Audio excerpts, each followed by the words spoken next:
Good afternoon. Welcome to RSBN Live. I'm Matthew Alvarez. Thanks so much for streaming in with us as it's 12 o'clock, of course, on the East Coast, 9 a.m. out there on the West Coast, where, as you guys know, a lot has been going on over the past 72 hours in Southern California. Thank God for ICE. Thank God for the National Guard. We'll get into some more of that in a bit. We're hearing seeing some posts from Carolyn Levitt and others. Of course, President Trump posting last night about it. So we'll dive into that in a bit. We have some guests that'll join us. But outside of that, also looking at the big, beautiful bill and the fact that there are so many great things for the American people in that bill. We'll dive into that as well. And also within that framework, still to balance the budget, obviously something that is needed in this country. So the 1-2 punch of balancing the budget, but this great, big, beautiful bill, cutting taxes, but also will increase a lot for security along that southern border and with ICE, and just so many reasons why that is something that needs to move forward. Of course, as we are live right now at 12:01 Monday, June 9th. What a weekend. Holy smokes. All right, on the president's schedule today at 2 p.m., President Trump will participate in an Invest America roundtable. That's going to be at the State Dining Room. According to Carolyn Levitt, the president will highlight the $1,000 Trump account, which is an investment for American kids, all within the mega bill. So we'll hear more details from the president at 2 o'clock today. So we got a little bit of time yet, but we have a number of stories to talk about, of course. And if there's any live breaking news, we can talk about that, but also a number of live guests to join us here on Right Side Broadcasting Network. Again, what a weekend that was, live posting. So many different scenes from Los Angeles, some from New York City. And just the situation that we're seeing and hearing is that in LA, there's going to be more of these so-called protests today. We know what that turns into. Unfortunately, we saw what happened over the weekend. Again, we'll get into more of those details. Let's go to it right now, actually. Carolyn Levitt saying on Truth Social, quote, Gavin Newsom did nothing as violent riots erupted in Los Angeles for days. Federal law enforcement officers were attacked by violent radicals and illegal criminals waving foreign flags because Governor Newsom was too weak to protect the city. The Los Angeles police chief has even said the riots were getting out of hand. President Trump has stepped in to maintain law and order and to protect federal buildings, end quote. That's from Carolyn Levitt not too long ago on Truth Social and on X, kind of setting the record straight. Again, we're hearing that there'll be more protests, more of the same. This will be day 4 now in Los Angeles. And speaking of ICE and the great job that they're trying to do out there, there's a video posted by the Department of Homeland Security all about immigration, customs, and enforcement, something that is a job that they're doing by the orders of DHS, by the president. As we know, we've seen all of the results of criminal illegal aliens in our country, the narcotics that have been brought in, the drug cartel, now a terrorist organization flying their drones, checking out like what our military is doing along the southern border. None of that's going to fly, no pun intended, because we have someone like President Trump, ICE, Tom Homan, and we the people, the majority of the country, that says this woke mind virus, this mob situation going on out there, is just not going to fly in our country. And so President Trump taking care of business. Let's go to that video with the Department of Homeland Security and ICE. This is Micah Bach, Deputy Assistant Secretary at DHS. In one of the largest immigration enforcement operations ever, ICE arrested nearly 1,500 criminal illegal aliens across Massachusetts. These illegal aliens are murderers, rapists, gang members, drug traffickers, and child predators. In Charleston, South Carolina, ICE raided a cartel-run nightclub, arrested 72 criminal illegal aliens, and seized narcotics and firearms. Secretary Noem is revamping the ICE tip line, and we need your eyes and ears. See something? Say something. Call 866-DHS-2-ICE. In a 2-week operation, ICE Houston deported 142 criminal aliens convicted of heinous crimes. These felons had illegally entered the United States a combined 480 times, and together have been convicted of 473 criminal offenses. Now they're gone, and they're not coming back. This week, The Washington Post authored a piece titled "The Mysterious Drop in Fentanyl Seizures on the U.S.-Mexico Border." From March 2024 to March 2025, fentanyl traffic fell by 54%. On day one, President Trump closed the border to traffickers, and the world has heard our message loud and clear. President Trump and Secretary Noem are directly responsible for this reduction in illegal drugs. After the horrific attack in Boulder, Colorado, Secretary Noem announced that ICE has taken custody of the family of the suspected terrorist. This terrorist will be prosecuted to the fullest extent of the law, and we continue to pray for the victims of this attack. Under President Trump and Secretary Noem, DHS is protecting America, one arrest, one confiscation, and one deportation at a time. That's a wrap for this week. We'll see you next time.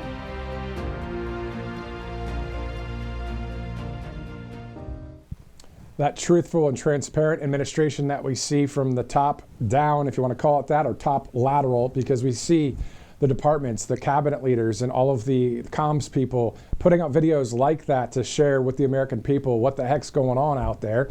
We're going to dive some more into the LA situation, also the big, beautiful bill, and other topics this Monday, June 9th.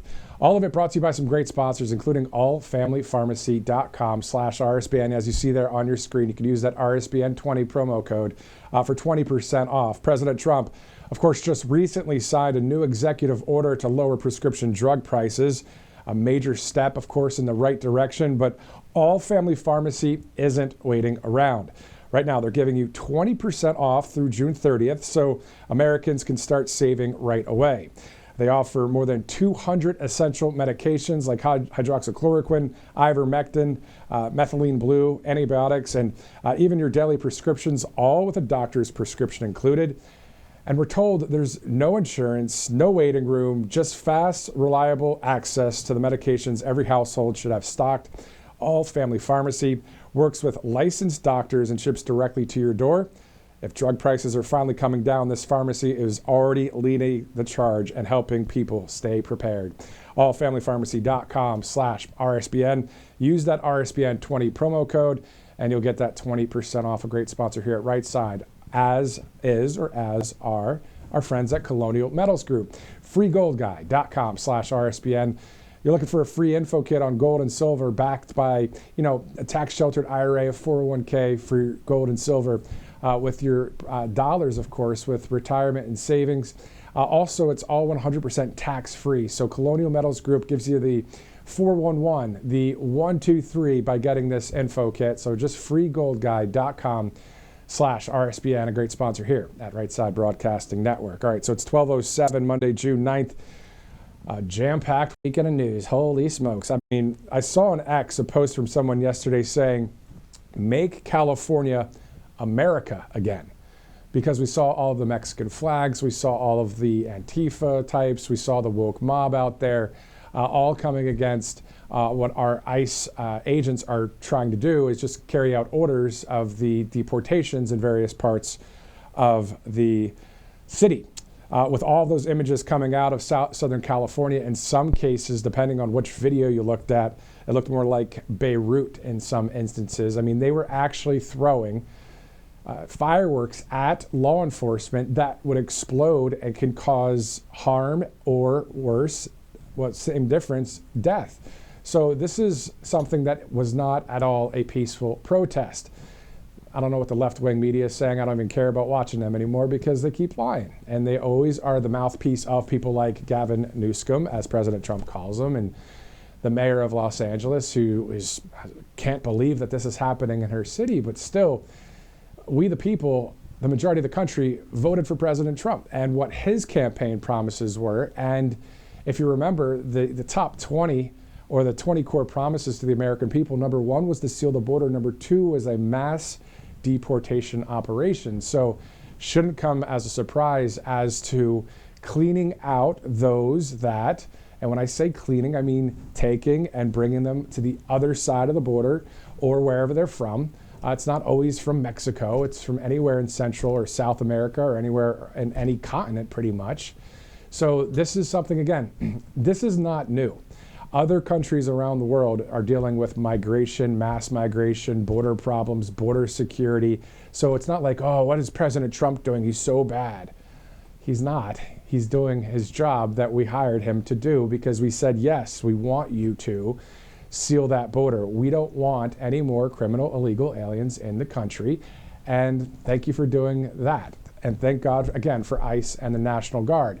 And some people say, well, don't you have a heart? What about the families? Well, yes, of course, I do, and I know we all do. But the thing is if you and I, again, were to travel to some other country and go there without documents or paperwork or a visa, other countries wouldn't even let you in. So that's kind of the same situation here, especially with those that are connected to criminal gangs and that kind of thing. I saw a speech yesterday from the president of El Salvador, McNeily, a great speech yesterday talking about how some of the tabloids and others would call him a dictator all the time. And he says, you know what? Because we're doing so well in our country, they can lie all they want. And he said, I would read and it would say dictator, dictator, dictator. But he said, it's better than reading that another El Salvadorian person was murdered. So he's saying, hey, let them lie about me. I don't care. We have got great results. And we know that El Salvador is doing a great job there. We know President Trump, of course, is the one that inspired all of these movements around the country to really go for it. So great to see a lot of great things happening. Unfortunately, today's day 4, and there may be more of these so-called protests in Los Angeles. We'll keep an eye out for you. As we know that we'll be shifting gears, of course, to talk about the big, beautiful bill and President Trump at 2 o'clock at the White House to have an event there. We'll have that in its entirety coming up a bit later. We have a number of live interviews as well. But let me just wrap up just for now. I know we'll touch and go on some of this throughout the broadcast, but of course, again, the other big story out there, almost more importantly, is the big, beautiful bill because of the details in it that would help in situations just like we're facing right now. So we'll get into that in a second, but I do want to say a couple things about my 30,000-foot observation on what happened out there. When you read Gavin Newsom's tweets, when you read Mayor Bass and others, and I still call them tweets, but they're ex-posts, I get it. But I said this yesterday, and it was actually thanks to Grok, the AI. I wrote in what I wanted to say, and this is what came out. So here we go. 4 days ago, U.S. Immigration and Customs Enforcement, ICE, launched a deportation operation in Los Angeles. Protesters, so-called protesters, attempted to obstruct the operation by physically interfering with ICE agents, throwing objects, getting in front of ICE vehicles, and damaging property outside ICE facilities. In response, the federal government deployed the National Guard to ensure ICE agents could carry out their lawful duties and to restore order, as local authorities, influenced by a leftist government, were not permitted to intervene effectively. That's what I believe happened. We saw it. We saw the videos. It was simple. ICE was going on their way to do their job, deportation operations. Protesters got in front of their vehicles. They threw objects at them. They destroyed property. You saw people that were all, you can't even see their faces, the Antifa type of feel, right? So we saw all of that go on. And then from there, the LAPD, some of them, I'm sure, maybe all of them, the officers there, they want to do their job. Real quick side note, and we'll get back to it. I'm going to try and do the weave here, President Trump style, in a second. But this one law enforcement source told me a couple of years back in one of the major cities in America that the leftist leadership was just really influencing the local police force, and that this person wasn't able to do their job. There was a line of law enforcement watching a number of people break into a store and loot. And this person told me, I just wanted to go and take down the bad guy. They can't do that. That's illegal. And they weren't able to. And you look at what happened in Los Angeles with the LAPD. At first, if you're really monitoring the videos over the weekend, I know I did some live posting and that kind of thing, but the LAPD, they were retreating slowly as the marchers were coming onto them. That's probably not what they wanted to do, but they have to go with their orders, right? So instead, then they started finally to not retreat and go toward the marchers to make them realize, hey, you can't just take over this whole street. You can't shut down deportation operations anyway. So having said all that, no wonder President Trump said, hey, let's get the National Guard over there to take care of business. It was a federal operation at the beginning, and now it's a federal operation to help out. So it was ICE agents and National Guard taking care of business out there. Anyway, that's my 2 cents on it. I know it's a lot of frustrations out there, and we've been seeing a lot of posts on Truth Social and X with everybody saying what they're saying. We see you, I hear you, we hear you. And we know that we want what's right in this country. And we know that through President Trump and Tom Homan and the ICE agents and the National Guard, that is what's right for the country. That's the majority of America agreeing with me and agreeing with what the president's doing out there. So again, we're everyday citizens just like you guys are here, just monitoring the developments in Los Angeles. All right, let's go on to a live interview soon. Let's go to Angel Paste first out of Spring, Texas. AngelPaste.com. You can use the RSBN promo code. You'll get a percentage off there of the Angel Paste Miracle Cream. There's also a number of products on there, so check it all out. AngelPaste.com, a great sponsor here at Right Side. So is Kalshi.com/RSBN. If you're looking to bet or trade on various events out there, I mean, whether it's sports or technology or the weather or politics or whatever's going on, maybe breaking news, you can actually bet or trade right there on Kalshi.com/RSBN, a great sponsor here at Right Side Broadcasting Network. Quick side note, of course, we'll be talking about MyPillow in just a second. We're praying for Mike Lindell during this situation of being in court right now as well. So any way you can help, of course, through prayer and finances, always a good thing to do. All right, let's go live now to one of our first interviews here, Chris Shimlensky of the Immigration Accountability Project. Chris, I know you were on last week. We did not see what was happening in Los Angeles at that point. Now we do. What say you? Yeah, well, first of all, our thoughts and prayers are going out to the families and the ICE agents themselves and their families that are unfortunately being, in some cases, under violent attack by some of these protesters, and hope that they stay safe as they're really doing the right thing for our country and trying to protect the nation and protect public safety by going after some horrible people that are in the country illegally. And that's truly who they're targeting out in LA. But this is something that we've seen before, these types of protests. We saw it in 2005, 2006 with the May Day protests in the lead up to the 2007, 2008 amnesty bill. We saw it again. We saw it again around the 2013 Gang of Eight bill. We saw it again in the first Trump administration back in 2016, 2017, 2018, back in Portland. So this is nothing new. What we have seen come back are the Mexican flags. That word got out that it wasn't good television optics to be flying international flags at some of these protests and marches. Fly American flags if you want to be recognized here and stay here in the United States. But apparently that memo didn't go out this time, as we're seeing all sorts of Mexican flags and other flags being flown by the marchers and protesters. So did you, over the past 72 hours, have you been, monitoring social media or just watching news? And just what are your thoughts right now that the fact that they're saying there may be more of these type of protests, so-called protests, more of a riot, day 4 in Los Angeles?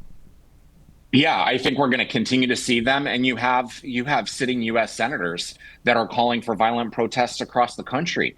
And interestingly, we've got a couple of votes coming up in Congress this week. For example, the House of Representatives is going to vote on legislation on whether or not non-citizens can vote in D.C. elections. After the D.C. City Council said that they could. So they certainly have the authority as the U.S. Congress over the District of Columbia to overturn that local law. So now we're hearing calls for violent protests in D.C. We're calling it for in other places, especially where there's notices of these ICE actions going on. So I think you might see it pop up in places across the country.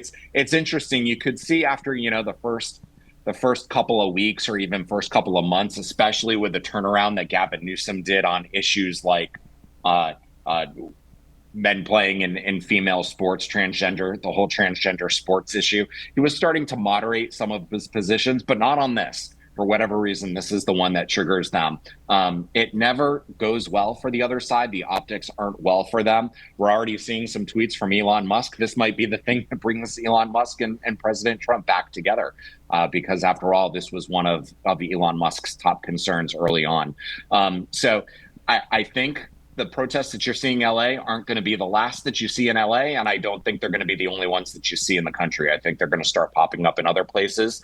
But I think that's also why you saw the Trump White House react so quickly by activating the California National Guard and talking about also bringing in the Marines. I think that people that are maybe on the left side of the aisle or maybe indifferent, they're just living their lives out there, may be shocked. Oh my gosh, you called the National Guard. But we have a president that actually does what he says. And I think that's part of the shock for people is we just haven't had this kind of real action for the reformation of this country. It really takes these kind of things to happen, does it not?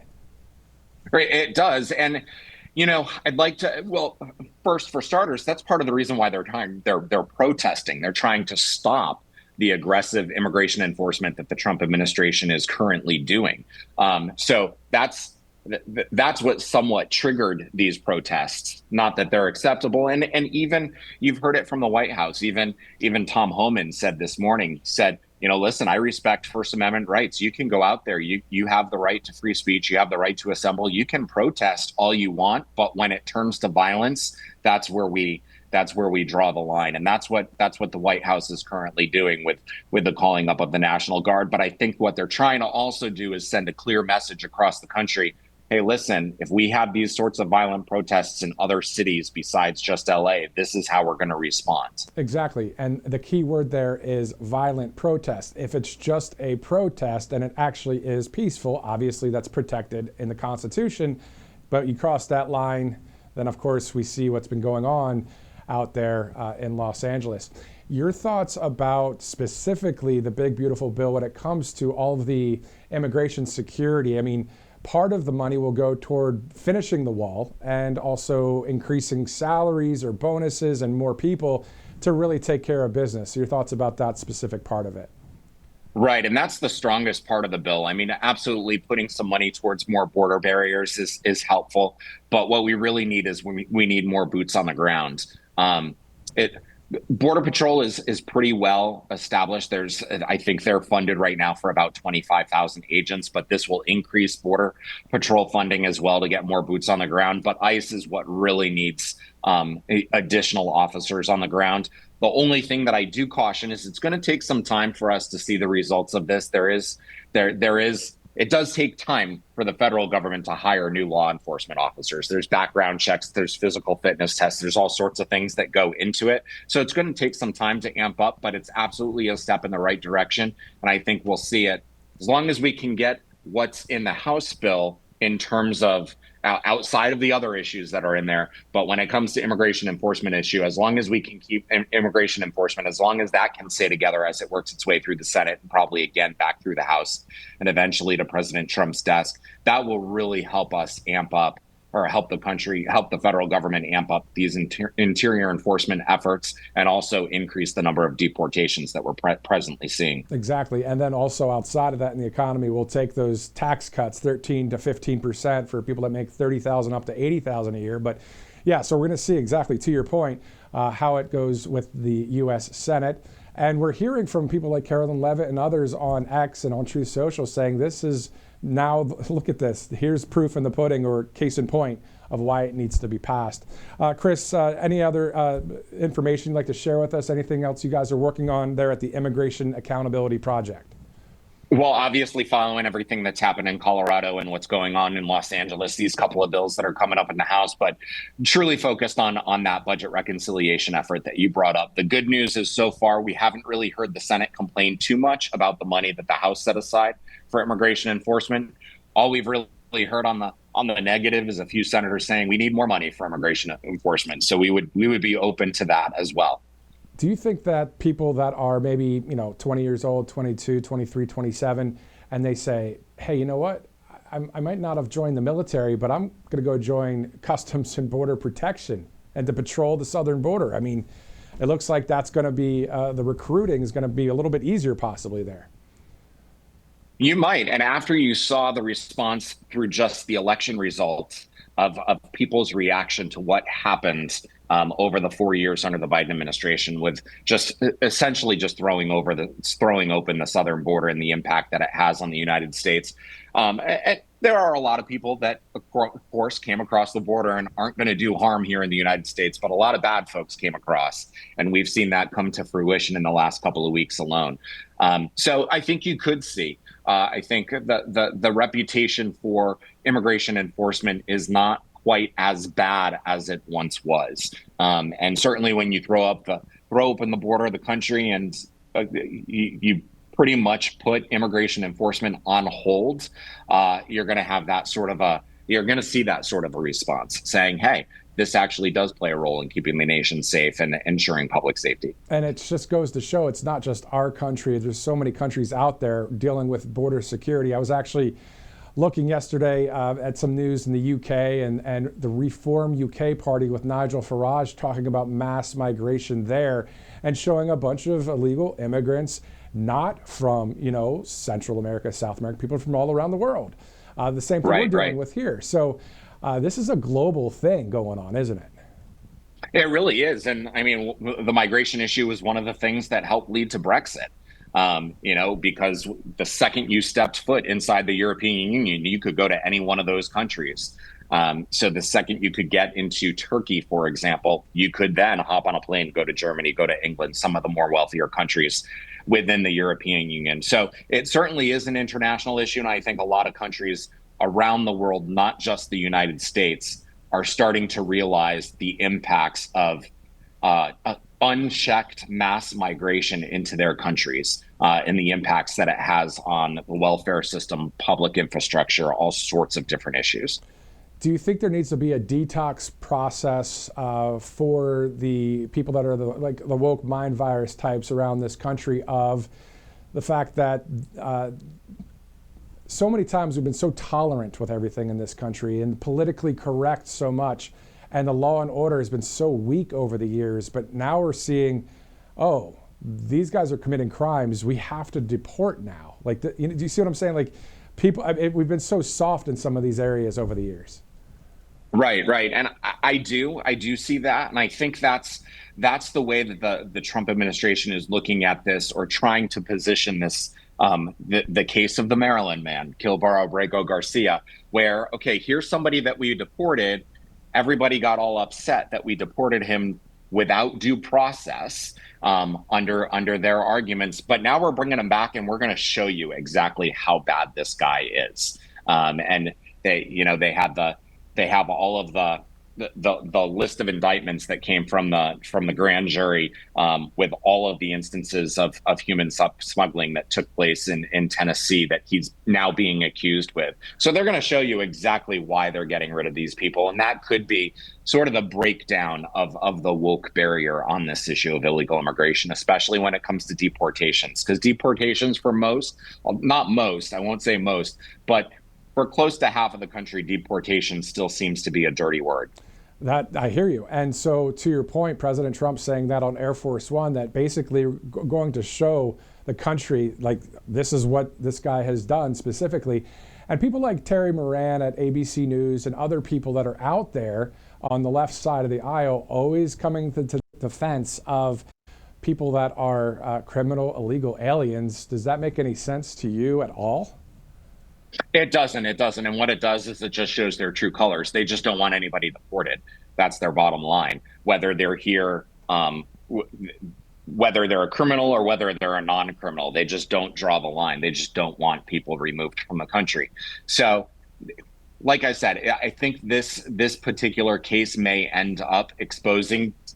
Obviously, it's going to go before a jury of his peers, and they'll have the final say on it. But if the White House, if the administration gets a conviction on this, if the federal government gets a conviction on this, I think it'll show a lot as to, and might end up changing some minds, changing a significant number of minds. Of course, you may end up having to dig for those news stories, because I'm sure while the news networks were great about talking about his deportation, his removal to the El Salvadorian prison, they're not going to talk about this if he's found guilty of all these human trafficking charges before a jury of his peers. Wasn't there video from police camera video, showing him in there with the human trafficking situation. I mean, there's actual proof that's out there, let alone the MS-13 thing on the knuckles. You know what I mean?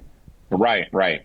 Yeah, they have that instance of the body cam footage of where he was pulled over, and they actually reached out to the Biden administration, and the Biden administration said, no, let him go. I think they said there were 9 individuals that were in the car without identification, or all had the same identification, but they all gave the same address.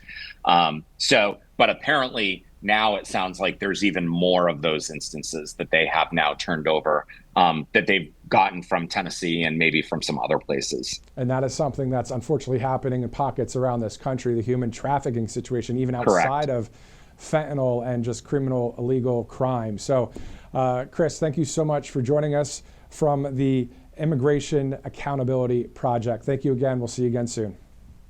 Thanks so much for having me back on. Definitely.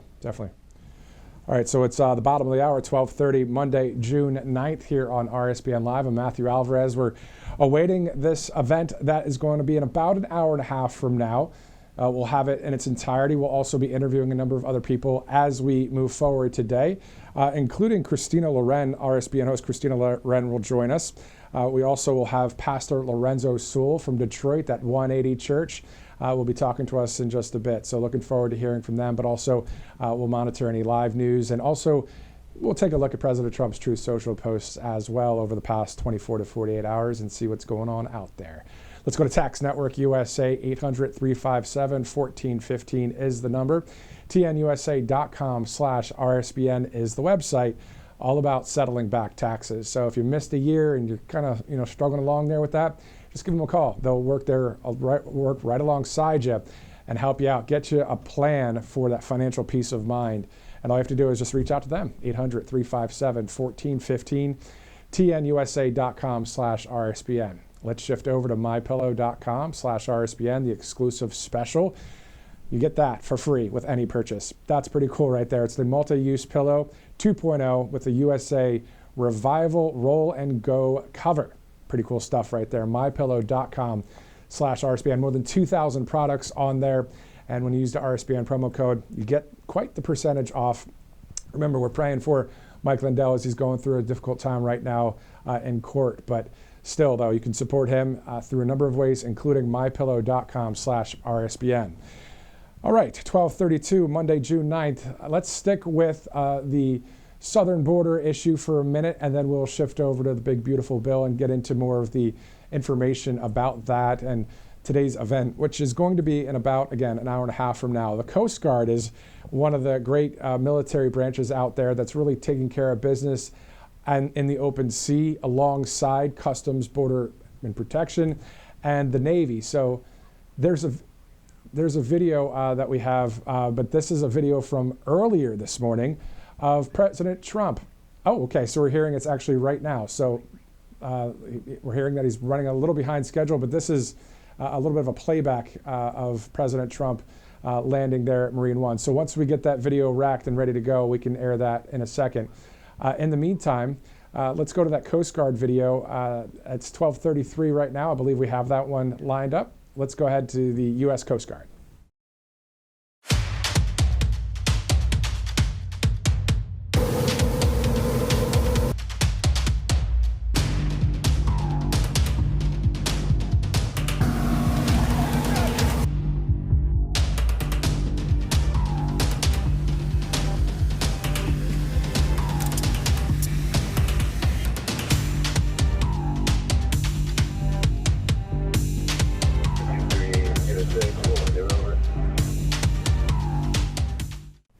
All right, so that's just a quick video from the Coast Guard. They're out there doing their work as well. So this is a full, like, all hands on deck effort that's going on. We've seen the southern border get sealed because of Customs, Border Protection, and the military and local law enforcement in the area that want to participate.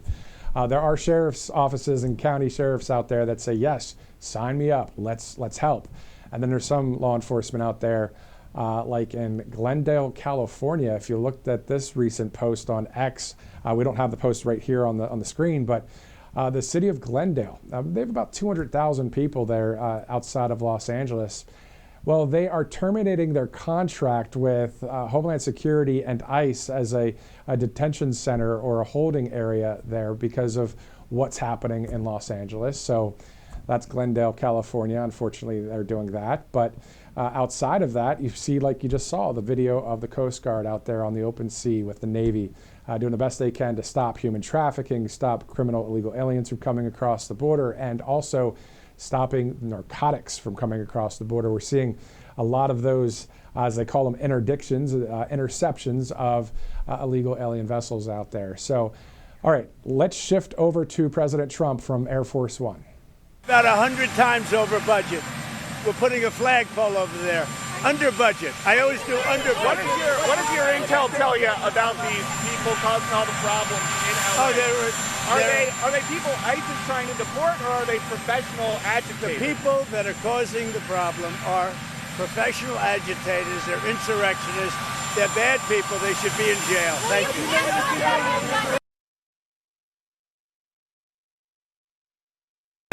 All right, so there you go. Moments ago, you heard exactly what President Trump said about the professional agitators that are out there, unfortunately interfering with ICE, and that's what caused this whole thing to start. Some might say, well, it was the deportations that caused it to start. Well, not really, because ICE has an order from the president and DHS to take care of an operation with something that's within the law.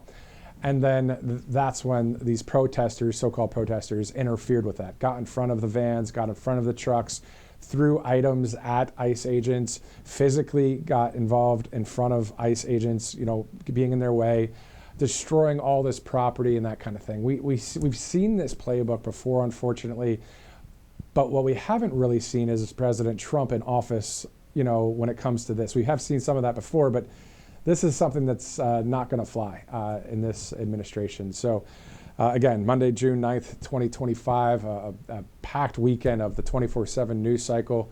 Obviously, I was monitoring it a lot and live posting some, but really engaged in it because this is something where it's the woke mind virus taking on people that are saying, well, we're going to go with the law here. We're going to do what's right and do what we, the people, wanted with what President Trump shared on the campaign trail out there about sealing the border and mass deportations. We're seeing it happen. And out of those 20 core promises, this is all about the great reformation of America happening before our eyes. And yes, it's a little uncomfortable, more than uncomfortable. It's no fun to see our country in this kind of way, but it has to be done. Corruption has to go stage left. And we're seeing that throughout various departments. And then also people that are corrupt here, criminals that are not even supposed to be in our country, have to be exiting stage left. And then the same thing with the mainstream media. People are just not watching as much anymore because they're sick of the lies. So switching over, of course, to conservative media, and glad to have that happen, of course, here at Right Side and a lot of other conservative media out there. But it's just great to see all these things happening here. As it's very historic. This is historic times that we're living in, and we've been monitoring it, especially all weekend here at Right Side. So, let's move on to a number of other things right now. Let's re-rack a little bit, start at the top, and say that at 2 o'clock today, President Trump will have this event there. He'll be participating in an Invest America roundtable. It's going to be at the State Dining Room. We'll have that in its entirety. And according to Karen Levitt, the president will highlight the $1,000 Trump account, which is an investment for American kids, all within this mega bill. So we will be hearing from the president and a few others in just a bit. Also, we'll have some more live interviews coming up. The Pastor Lorenzo Sewell, if you remember, he prayed at President Trump's inauguration inside the U.S. Capitol building on January 20th. Well, he'll be joining us live in just a bit, just to talk about the big, beautiful bill, but also what's going on in Los Angeles, the need for prayer in our nation, and the like. So we're looking forward to having him on. And then on top of that, we'll have RSBN host Christina Loren, who will also talk about a number of those things that she's seeing out there in the country, as she will be live in Nashville, Tennessee. So we'll have Detroit and Nashville coming up. Those of you watching on the West Coast, way out there on the West Coast, I'll tell you, I hear you on the Southern California area of how interesting it is out there right now. And we know that this is day 4, and we're hearing that there will be more of these so-called protests going on, but it's more, kind of like fake news. It's more of a riot and not a protest. But again, if they do peaceful protesting, that's allowed. You're allowed to do that.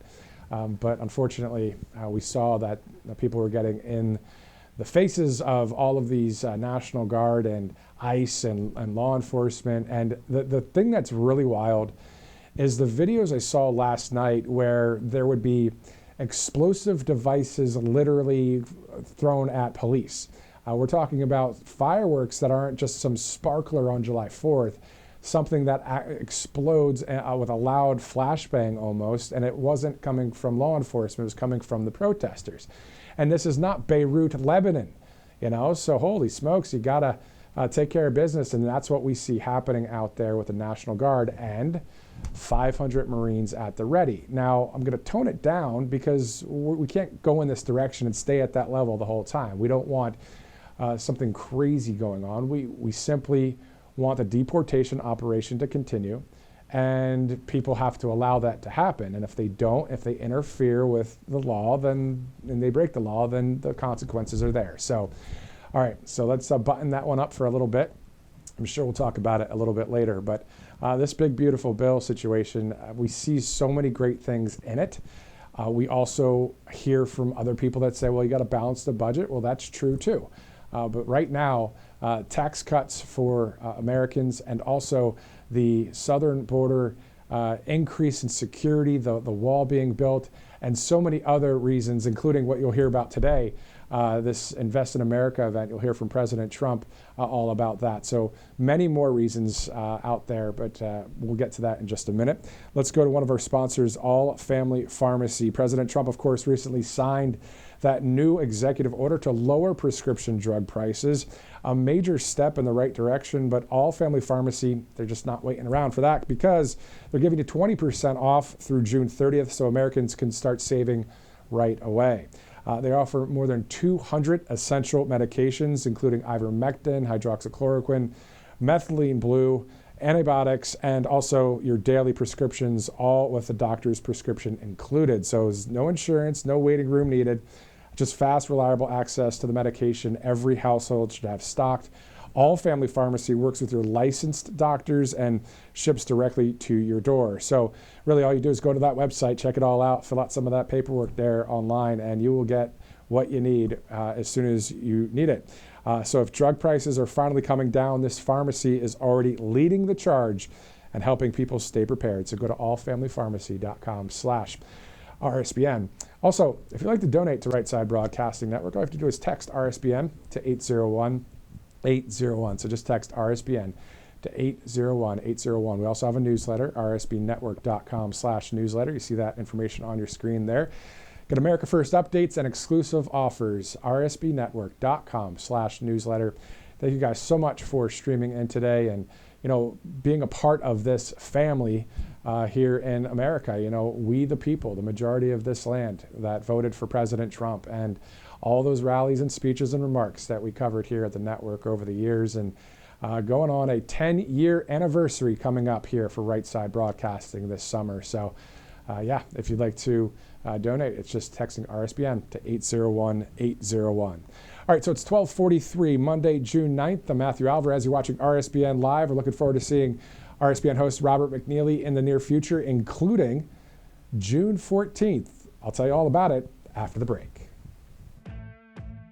Welcome to Right Side Broadcasting Network, your trusted conservative news outlet. At RSBN, we deliver the truth when the mainstream media falls short. Since 2015, we've proudly broadcasted every single one of President Trump's iconic MAGA rallies, bringing you the excitement and energy live before anyone else. By watching RSBN, you get an unfiltered front row view of the action on the ground. We interview the crowds to give a voice to millions of Americans just like you. We show you President Trump's speeches in their entirety, free from interruptions and censorship. We cover the stories that matter to you with the integrity and passion you deserve. Thank you for choosing RSBN as your home for America First News. Together, we stand strong, united, and informed, so join us and be part of the right side of history. Hey y'all, it's Silk from the Diamond and Silk Chit Chat live show. Look, don't forget to check me out right here on RSBN Network. Be sure to watch the show on Right Side Broadcasting Network, and I want you to support Right Side Broadcasting Network. Yes, it's imperative that you do so, okay? I look to see y'all soon. Bye-bye. You've heard how hard it can be to get access to medications like ivermectin, all the things they don't want you to take because they're actually effective and they don't cost all that much, right? You've seen that one before. So it's critical to have something like that on hand for any emergency and to be prepared in a time of crisis. And that's why I want to tell you about All Family Pharmacy. They're cutting through the nonsense and they make it easy to get hard to find medications when you need them most.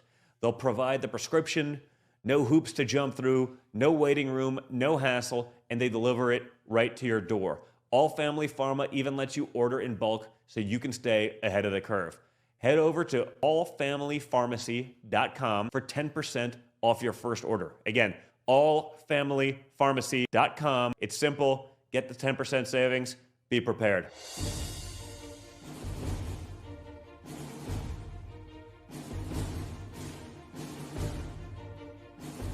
To celebrate our newest launch, Rev 7, I'm bringing you an amazing introductory offer, plus an exclusive overstock sale that you're not going to want to miss.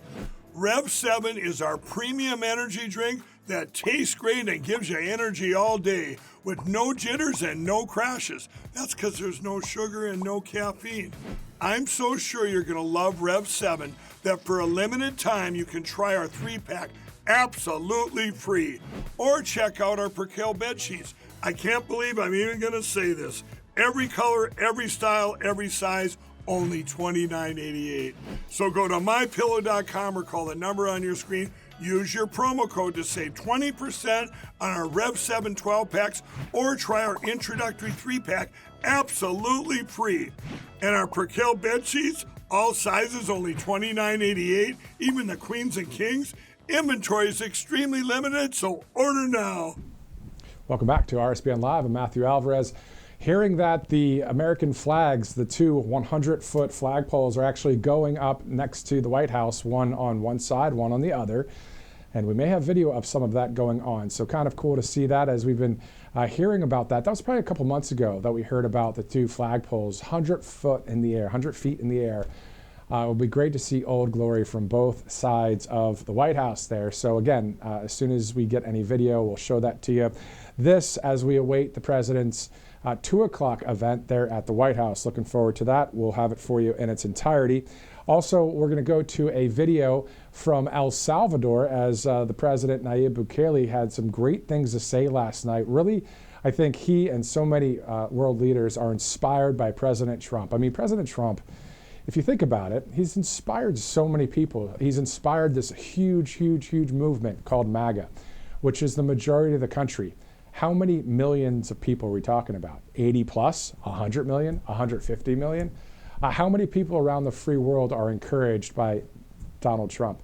How many world leaders have been said, you know what? I can do the same thing here in my country. Viktor Orban and Jair Bolsonaro when he was the president in Brazil, and Nayib Bukele in El Salvador. So as we get those videos ready, we'll go to them here shortly.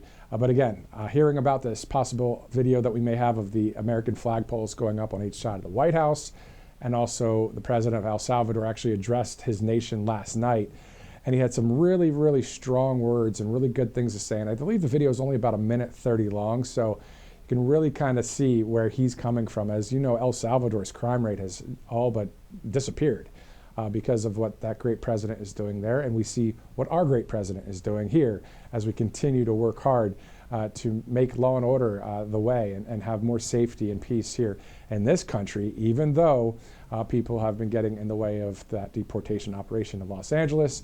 But, you know, again, the National Guard has been called. The Marines are on standby. So hopefully everything just peacefully happens in a good way moving forward for Los Angeles and any other areas that this may happen. All right, so again, on the president's schedule, 2 o'clock, he will participate in the Invest America Roundtable. That's at the State Dining Room. The president will highlight the $1,000 Trump account, which is an investment for American kids, all within the mega bill. So I'm hearing we have some video of President Trump out there with those American flag poles, I believe. Let's go and take a look at that.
He's daring Tom Homan to come and arrest him. Should he do it? I would do it if I was Tom. I think it's great. Gavin likes the publicity, but I think it would be a great thing. He's done a terrible job. Look, I like Gavin Newsom. He's a nice guy, but he's grossly incompetent. Everybody knows. All you have to do is look at the little railroad he's building. It's about 100 times over budget. We're putting a flagpole over there. Under budget. I always do under budget. What does your intel tell you about these people causing all the problems in LA? Oh, Are they people ICE is trying to deport, or are they professional agitators? The people that are causing the problem are professional agitators. They're insurrectionists. They're bad people. They should be in jail. Thank you.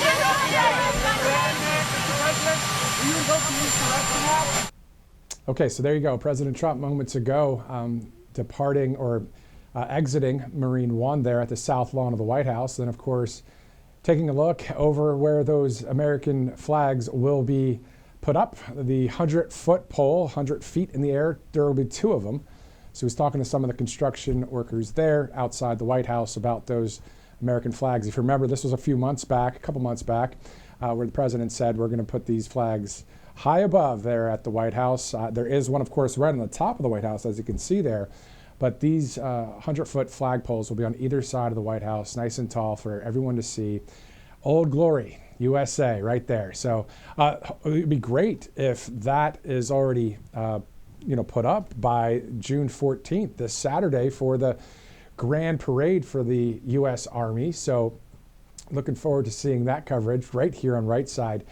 So before I went to a commercial break, before I was talking about Robert McNeily. Well, of course, he'll be back in the studio today, this week, and all that. He's also going to be going to Washington, D.C. Looking forward to having live coverage there with our U.S. Army and all of that coverage. You can catch it all right here on Right Side. What a day that's going to be on the 14th. So, all right, so it's 12:55, getting close to the bottom of the hour, actually the top of the hour in 5 minutes.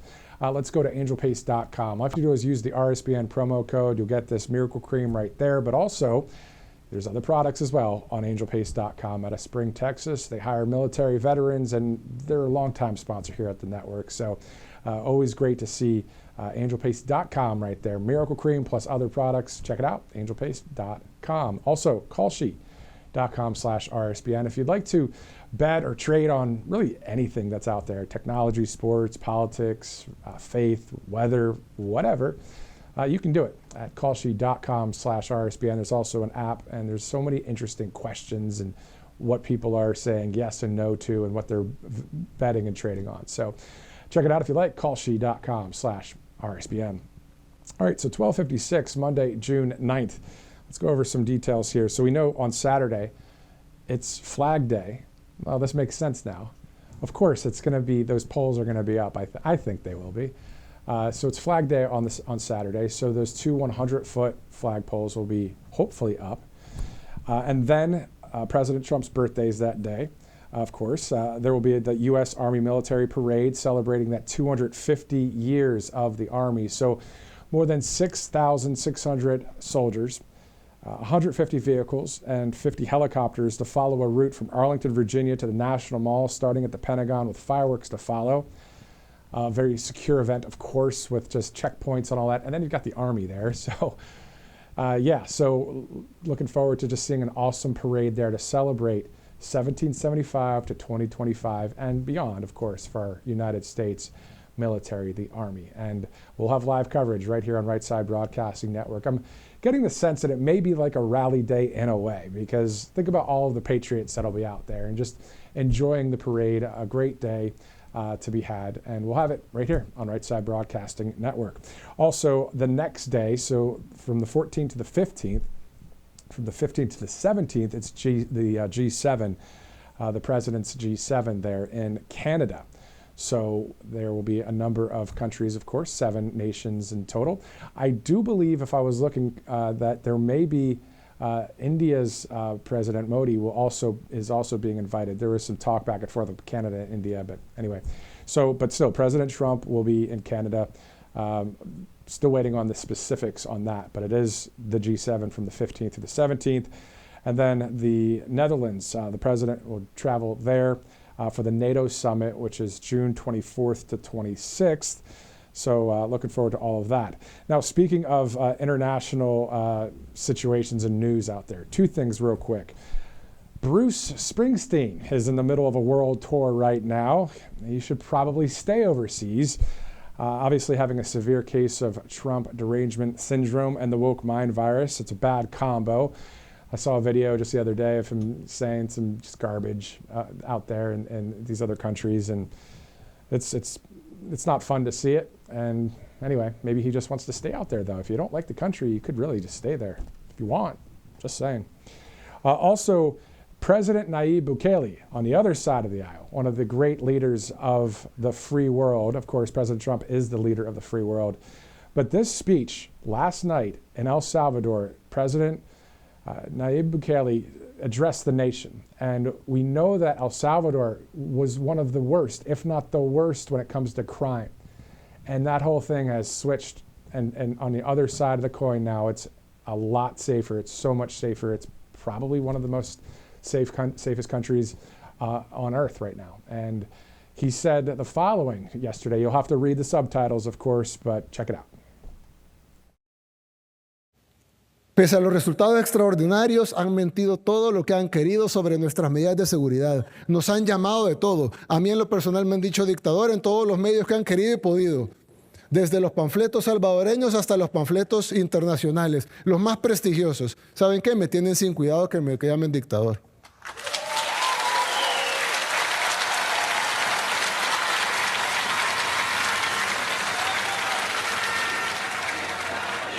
Prefiero que me llamen dictador a ver cómo matan a los salvadoreños en las calles.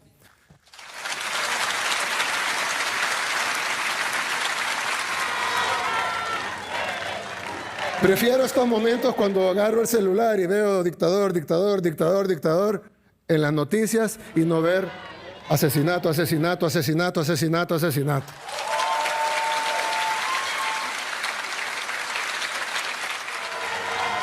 Prefiero que me llamen dictador, pero que los salvadoreños podamos vivir al fin en paz.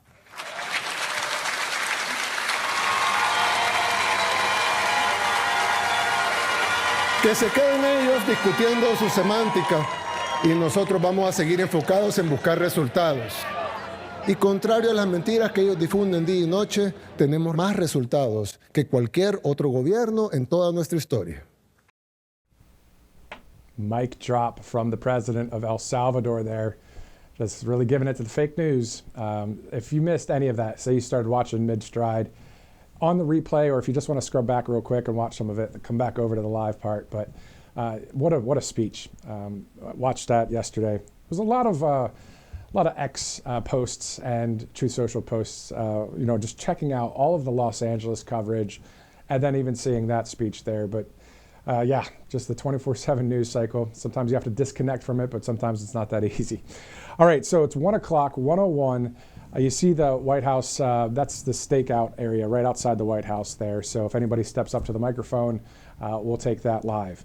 President Trump, 50 minutes ago, said, "We made a great decision in sending the National Guard to deal with the violent, instigated riots in California.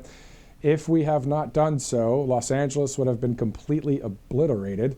The very incompetent Governor Gavin Newsom and Mayor Karen Bass should be saying, 'Thank you, President Trump. You are so wonderful. We would be nothing without you, sir.'" This is President Trump right here on Truth. Instead, they chose to lie to the people of California and America by saying that we weren't needed and that these are peaceful protests. Just one look at the pictures and videos of the violence and destruction tells you all you have to know. We will always do what is needed to keep our citizens safe so we can together make America great again. President Trump, 50 minutes ago on Truth Social, spitting truth. And that's the thing. That's why it's called Truth Social, right? So, yeah, I mean, I cannot believe what I saw with some of those posts from Gavin Newsom yesterday. And they just keep trying to propagate the lie of that this was because President Trump and the National Guard. Well, actually, the truth is, as we saw it from Carolyn Levitt, we can pull up Carolyn Levitt's post too. I'm going to get to this point here. This is really what happened. She posted the following about Los Angeles on Truth Social. Gavin Newsom did nothing as violent riots erupted in Los Angeles for days. Federal law enforcement officers were attacked by violent radicals and illegal criminals waving foreign flags because Governor Newsom was too weak to protect the city. The Los Angeles police chief has even said the riots were getting out of hand. President Trump has stepped in to maintain law and order and to protect federal buildings. And if you remember, on my Truth Social, I put yesterday just my 30,000-foot view on what's going on out there. And, why not put in my 2 cents? I kind of work in media, and I did. And basically what I said specifically, I'm going to go right to it because I really believe this is accurate because I was watching and monitoring all of the different videos over the weekend. Just really was wanting to see what was going on out there. Let me get to that post here in just a second. I said that my 30,000-foot view observation on the LA situation was 4 days ago, U.S. Immigration and Customs Enforcement, ICE, launched a deportation operation in Los Angeles. Okay, so 4 days ago, ICE does this deportation operation. So-called protesters attempted to obstruct the operation by physically interfering with ICE agents, throwing objects, getting in front of ICE vehicles, and damaging property outside ICE facilities. So that was the second thing that happened. In response, the federal government deployed the National Guard to ensure ICE agents could carry out their lawful duties and to restore order, as local authorities, influenced by a leftist government, were not permitted to intervene effectively. So again, it started out a deportation operation, and then protesters, if they would have stayed peaceful, and stood there with their signs and maybe yelled something from over here, and that's their right to do that. Well, obviously they didn't. And so we saw the videos. They were standing in front of those vans as ICE detention facilities or ICE government buildings, as agents were trying to leave. They wouldn't move from the vans. They got in the faces of the ICE agents. They were causing problems. Then people started saying stuff, throwing stuff, being physical. And so from that standpoint, I don't blame President Trump, because if I'm looking at Mayor Bass and the governor of California, Gavin Newsom, are they going to be strong with law and order, or are they going to be soft on crime? Well, we know what they already are. So it was common sense to say, well, yes, LAPD is a strong police force. Yes, the officers there probably wanted to take care of business and shut it down. But unfortunately, what happened is the leftist-leaning government tells the chief, hey, this is the way we're going to handle it at first. If you look at the videos, the LAPD were retreating slowly as the protesters were coming toward them. It's not how you handle this situation. You either stand there as a wall or you go towards the protesters, because you're trying to clear out a situation. You're also trying to let ICE do what it's supposed to do. It's a law-abiding ICE agent that is saying, okay, I received an order to go take care of business. I'm going to go do that. But there was a lot of problems that caused the National Guard to have to come in to take care of all this. Now the LAPD and the chief's saying, well, yeah, we're overwhelmed. We need all of this. So that's the truth of what's happening. But Gavin and Mayor Bass are saying the complete opposite. Makes no sense. Actually, it does. They just like to lie. They love lying. They love to lie to we the people. So I'm just glad that President Trump is in office. I'm glad we have him as a world leader. I'm glad we have Nayib Bukele down there in El Salvador, and Viktor Orban, and on and on and on around the world. Nigel Farage out there in the UK. I mean, this is the time for us to see the reformation of our country come together. It's really happening before our eyes. And we cover every day here at the network, of course. You've seen Robert McNeily right here live and talking about all these events happening. You've seen myself. You've seen Christina Loren join us, who will join us here in a little bit today. You've seen Megan Kohler out there at the rally in Pittsburgh the other day. All of this is part of the news coverage that we're moving forward with, including, of course, rallies here at Right Side Broadcasting Network. So also this Saturday, again, we'll be live in Washington, D.C. RSBN host Robert McNeily will be there, and we'll have coverage for you from the 250th Army Parade. So we'll have that for you here. Producer, can you please repeat? Okay, let's go to a couple sponsors before we get to some more interviews and some more commentary as we await this event there at the White House. Again, this is all about the big, beautiful bill, a portion of it. They'll be talking about that today. This is allfamilypharmacy.com. President Trump, of course, just recently signed a new executive order to lower prescription drug prices, a major step in the right direction, but All Family Pharmacy isn't waiting around. Right now, they're giving you 20% off through June 30th, so Americans can start saving right away. So you're talking more than 200 essential medications, including ivermectin, hydroxychloroquine, methylene blue. They also have antibiotics and your everyday prescriptions, all with a doctor's prescription included. So there's no insurance needed, no waiting room, just fast, reliable access to the medications every household should have stocked.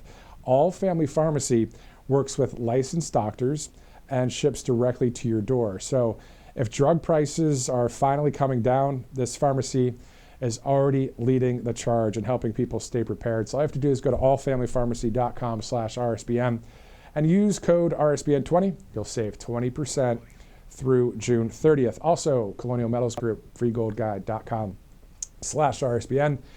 Tax sheltered IRA, 401k, all backed in gold and silver. It's 100% tax free. So if you're looking for an entire info kit for free about gold and silver, just go to freegoldguide.com/RSBN to get more information on Colonial Metals Group and the reasons why, if you have a little bit of retirement or savings and you want to put that into gold and silver, the reasons why that may be a smart move for you. All you have to do is go to freegoldguide.com/RSBN. All right, so 109, Monday, June 9th here on Right Side Broadcasting Network. Again, we may be getting the video, hopefully, or maybe this week, of the American flag poles that are going up. The flags, of course, at the top of those poles, 100 feet in the air on either side of the White House. So looking forward to seeing that happen there. All right, so it's 109. Let's take a commercial break. We'll be having some more live interviews and some more commentary right after the break.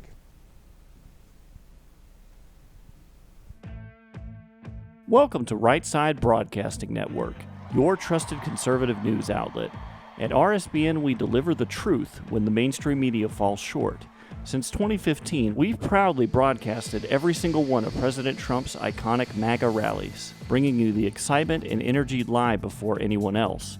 By watching RSBN, you get an unfiltered front row view of the action on the ground. We interview the crowds to give a voice to millions of Americans just like you. We show you President Trump's speeches in their entirety, free from interruptions and censorship. We cover the stories that matter to you with the integrity and passion you deserve. Thank you for choosing RSBN as your home for America First News. Together, we stand strong, united, and informed. So join us and be part of the right side of history. Hey y'all, it's Silk from the Diamond and Silk Chit Chat live show. Look, don't forget to check me out right here on RSBN Network. Be sure to watch the show on Right Side Broadcasting Network, and I want you to support Right Side Broadcasting Network. Yes, it's imperative that you do so, okay? I look to see y'all soon. Bye-bye. You've heard how hard it can be to get access to medications like ivermectin, all the things they don't want you to take because they're actually effective and they don't cost all that much, right? You've seen that one before.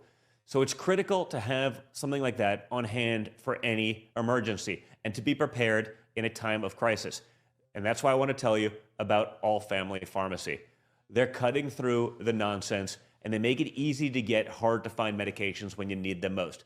They'll provide the prescription, no hoops to jump through, no waiting room, no hassle, and they deliver it right to your door. All Family Pharma even lets you order in bulk so you can stay ahead of the curve.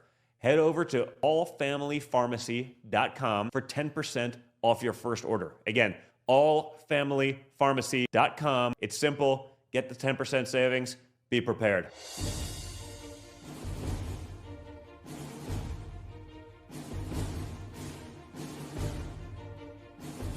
To celebrate our newest launch, Rev 7, I'm bringing you an amazing introductory offer, plus an exclusive overstock sale that you're not going to want to miss. Rev 7 is our premium energy drink that tastes great and gives you energy all day with no jitters and no crashes. That's because there's no sugar and no caffeine. I'm so sure you're going to love Rev 7 that for a limited time you can try our 3-pack absolutely free. Or check out our Percale bed sheets. I can't believe I'm even going to say this. Every color, every style, every size, only $29.88. So go to mypillow.com or call the number on your screen. Use your promo code to save 20% on our Rev 7 12-packs or try our introductory 3-pack absolutely free. And our Percale bed sheets, all sizes, only $29.88, even the queens and kings. Inventory is extremely limited, so order now. Welcome back to RSBN Live. I'm Matthew Alvarez. It's 1:13 on Monday, June 9th, 1:13 in the afternoon on the East Coast. Thanks so much for streaming in with us as we get ready to go to the White House. We'll see President Trump in just a bit. This is about the big, beautiful bill, specifically an Invest in America event. We know some more details will be shared here as well. As Carolyn Levitt said, the president will highlight the $1,000 Trump account, which is an investment for America's kids, all within this mega bill. So looking forward to hearing more details about that. Also, a brand new programming announcement for you. The Voice of Reason with Robert McNeily will debut on Thursday at 6 p.m. Eastern right here on Right Side Broadcasting Network. Looking forward to hearing and seeing that show, again, 6 o'clock on Thursday, right here on Right Side Broadcasting Network. The Voice of Reason with Robert McNeily, coming up only a couple days from now. So looking forward to that debut show for Robert. Also, 1:14 Monday, June 9th, looking live right now at the stakeout spot there at the White House. So it's a Monday, it's June 9th, and there's nobody there right now. But if there is, well, we'll go to it right away. I remember last Monday, Carolyn Levitt stepped up to the microphone there, and sometimes Stephen Miller does. And, you know, both of them are great patriot rock stars, just like the cabinet that President Trump has selected, and looking forward to seeing more wins and justice being served out there as well. All right, let's go now to Detroit, Michigan. Pastor Lorenzo Sewell of 180 Church. Pastor, how you doing, man? I'm Holy Ghost happy to be here with you, believing God to do great and mighty things that we know not. Amen. I hear you on that. I mean, have you been monitoring what's going on in Los Angeles? What are your thoughts about all that? Well, we see in the city of Detroit several communities that have been all black for decades. Venezuelans have come right here in the church. We have 28 Venezuelans that have come over here illegally, and as the body of Christ, we're trying to love them and serve them, but also let them know that in our country, you know, we have laws and we have rules, and so it is. President Donald Trump is doing an amazing work by allowing our country to stand up for the law and order that, quite frankly, the Bible says. The Bible says the law is for the lawless. You don't have to worry about the law if you're not breaking it, right? I mean, you don't have to worry about it. It's lawless people that have to worry about the law. And what's happening in the state of California, it, quite frankly, is an abomination. I cannot believe Gavin Newsom would do that to the good people of California, that all the riots, all the looting, and now he's calling it peaceful protests. It is so sad to see what's happening in the great state of California. We're praying hard for California. Yeah, exactly. It's really terrible to see everything wrapped in lies, and they just try and, you know, use X and use the local media out there and just say, well, this is actually what's happening and it's all President Trump's fault. Well, we know what happened. The ICE had their deportation orders, and then protesters, instead of become peaceful, they interfered physically with ICE agents. That's how this all started, and that's just the truth, isn't it, Pastor? Can you imagine if Maxine Waters had the same passion that she did to help illegal immigrants? Can you imagine where black people would be if she loved black people the same way she is fighting for illegal immigrants? Do you know that California is ground zero in terms of the crack epidemic, in terms of gangster rap, in terms of negative black culture, in terms of mass incarceration? That's all up under Maxine Waters' watch. And instead of fighting for justice, instead of aligning with our president and fighting for the good people of California, what is she doing? She is physically fighting against the very Constitution that she said she would defend. I mean, you can't make this up. I can't believe the video. I cannot believe the video, Pastor, when she was walking up to ICE agents, fully, uniformed ICE agents with the bulletproof vests and all the military look to them. And I demand to go in that room to see this SCIU guy who stood in front of the van that stopped ICE agents from, I mean, come on, man. I can't believe it. And for me, it's so sad. We need to be praying. This is a spirit. This is a spirit that enters into the minds of people through the media. That spirit, that lie, that stronghold that people believe that Donald Trump is such a bad president. If he was such a bad president, why is it that 1 year ago he would come to my community? If he's such a bad president, why would he give somebody like me an opportunity to preach at the RNC? If he's such a bad president, why would he give me an opportunity to pray at the inauguration? He's the greatest president of all time. We need to be supporting him. Look at the judges blocking him. Can you imagine this? Out of the history of our constitutional republic, we have never seen judges block a president. I mean, it's like a scary movie. I can't believe that we're allowing this to happen, but it's not going to happen on our watch. And that's what we're seeing out there is the National Guard stepping in, the Marines are on standby. And if everybody's like, oh, this is authoritarian or this is a dictatorship, it's not.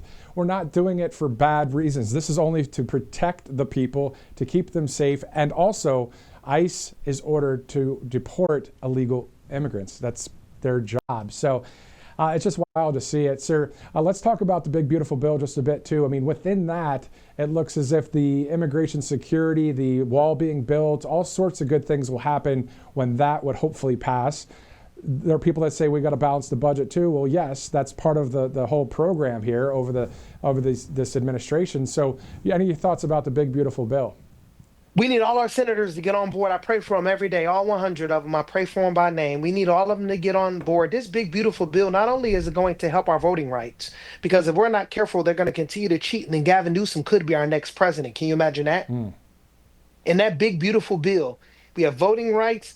And we see that our president, he's putting illegal immigration on top of the list. Why is that? Because we voted for that. The American people voted and gave him a mandate to do what he's doing, and judges are trying to stop it. Can you imagine this gentleman from Maine gets deported, comes back, and the judge said due process? I can't believe this is happening. I know. And then on top of that, the media is right there, just saying, oh yeah, he's just a family guy. Even though there's a video of him human trafficking in Tennessee, even though MS-13 is on the knuckles, these guys are still trying to lie out there. We already know that to be true. But Pastor, let's talk about something that is encouraging for we the people across this land, those that are believers. If you're not a believer, it's all right. We're here with you, and we hope that you will be someday. But outside of that, this is about freedom, the conservative way. This is about protecting our Constitution. And for those that are spirit-filled out there, that believe in Jesus, that maybe just believe in the Old Testament or Jewish, the point is, let's pray right now that God will just move throughout this country, because we still need that. Outside of all these great things that we see happening when it comes to President Trump, we just need the power of the Holy Spirit, don't we? Yeah, may I pray? Go for it. Father, in the name of Jesus, we pray for California, and we ask that you would, number one, take Governor Gavin Newsom, takes his heart, Lord God, and yield it toward you. You said in your word that the heart of the king is in your hand, and like the rivers of water, you can turn his heart toward you. Heavenly Father, we pray for all those that need to be deported. Allow them to understand that this is one nation under God, that we are just called to be stewards of this amazing nation. And we pray in Jesus' name that justice will roll like water and righteousness like a mighty stream. And we will give you all the glory, honor, and the praise in Jesus' name. Amen and amen. In Jesus' name. When people hear people pray like you just did, they get stirred, they get encouraged, they want to pray, they want to seek God. They love having you, do what you did, especially on January 20th inside that U.S. Capitol building, that powerful prayer. What was it for you, Pastor, outside of having the title of pastor at 180 Church in Detroit, outside of being known now by the leader of the free world, the most famous person on earth, outside of having tens of millions of people watch you live pray, what is it about you and your relationship with God that makes you keep going each day, every day, and you just don't give up? That God can take somebody who's a nobody and allow him to tell everybody about somebody that can change anybody. That God can take somebody who's the least of these, a part of a community that's disenfranchised, pushed aside, and marginalized, and he can lift up anybody to the highest pinnacle of patriotism. That God could take somebody, a single mother right now, that God can take someone who's in prison right now, a father that feels lonely and lost right now, that God can use anybody, that he takes those who are not and makes them the people who are.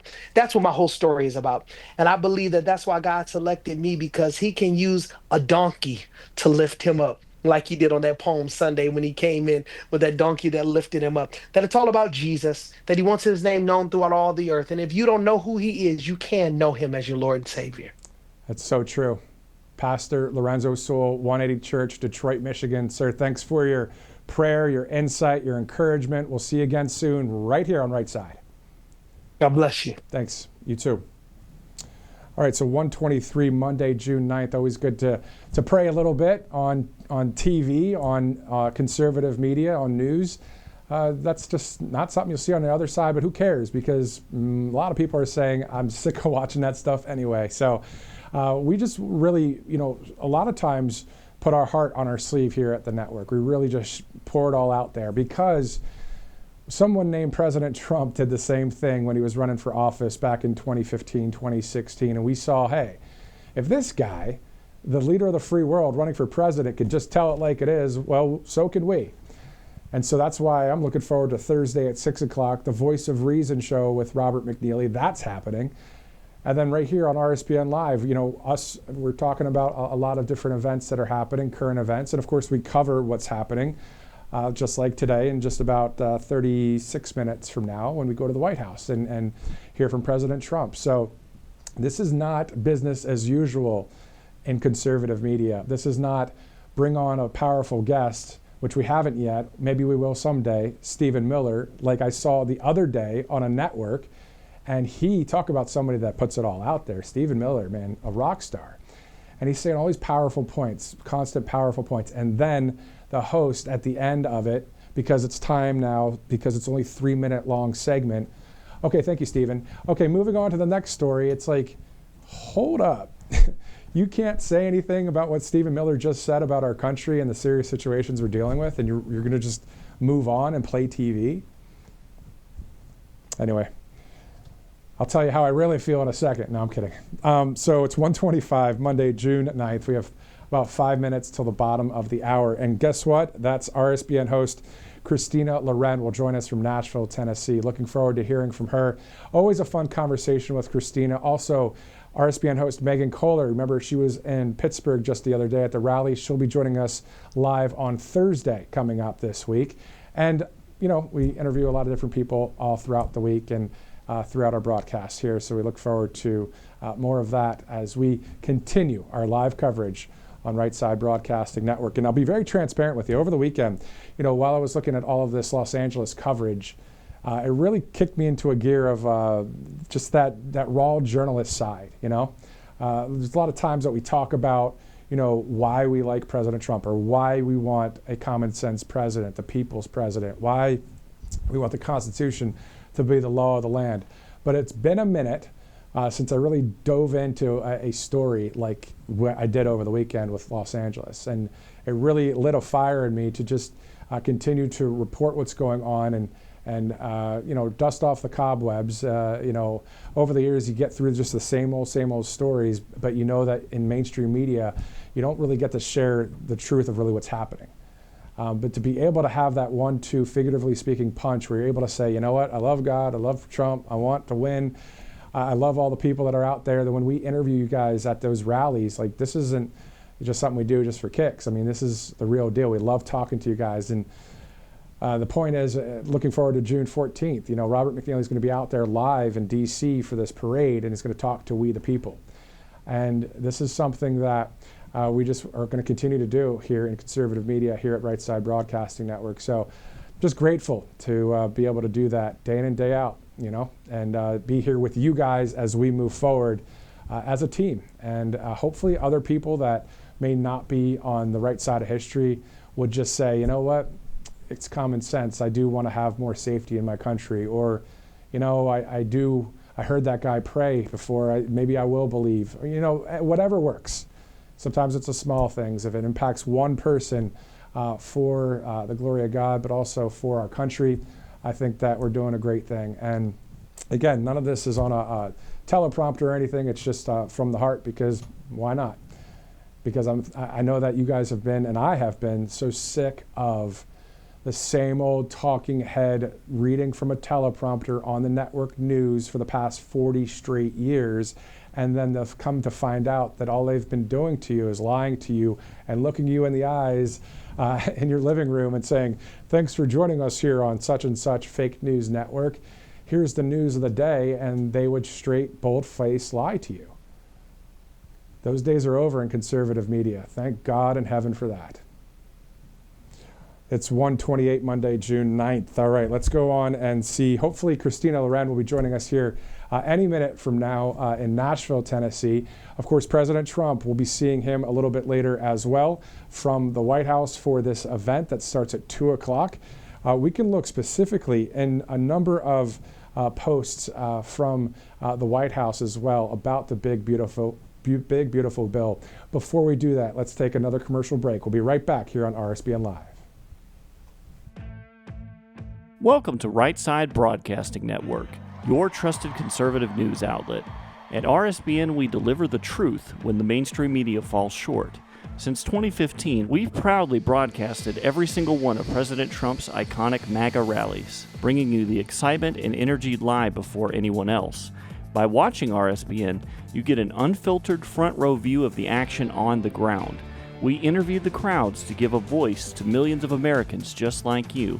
We show you President Trump's speeches in their entirety, free from interruptions and censorship. We cover the stories that matter to you with the integrity and passion you deserve. Thank you for choosing RSBN as your home for America First News. Together, we stand strong, united, and informed. So join us and be part of the right side of history. Hey y'all, it's Silk from the Diamond and Silk Chit Chat live show. Look, don't forget to check me out right here on RSBN Network. Be sure to watch the show on Right Side Broadcasting Network, and I want you to support Right Side Broadcasting Network. Yes, it's imperative that you do so, okay? I look to see y'all soon. Bye-bye. You've heard how hard it can be to get access to medications like ivermectin, all the things they don't want you to take because they're actually effective and they don't cost all that much, right? You've seen that one before. So it's critical to have something like that on hand for any emergency and to be prepared in a time of crisis. And that's why I want to tell you about All Family Pharmacy. They're cutting through the nonsense and they make it easy to get hard to find medications when you need them most. They'll provide the prescription, no hoops to jump through, no waiting room, no hassle, and they deliver it right to your door. All Family Pharma even lets you order in bulk so you can stay ahead of the curve. Head over to allfamilypharmacy.com for 10% off your first order. Again, allfamilypharmacy.com. It's simple. Get the 10% savings. Be prepared.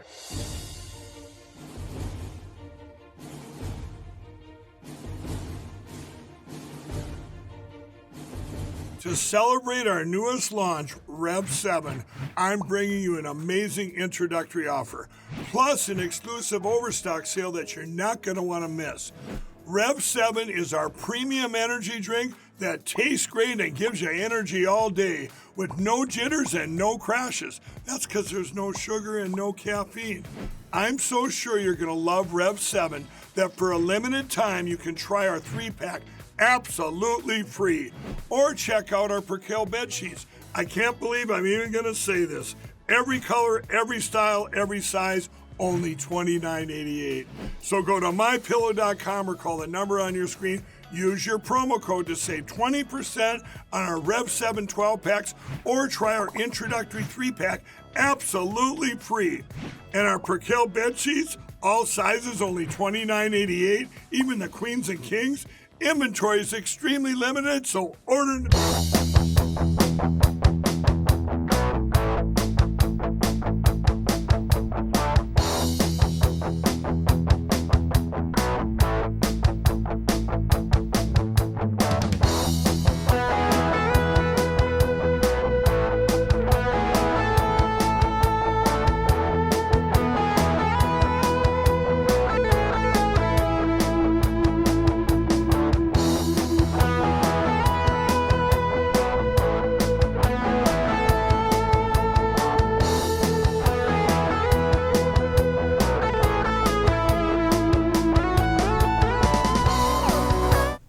Look who decided to stop by.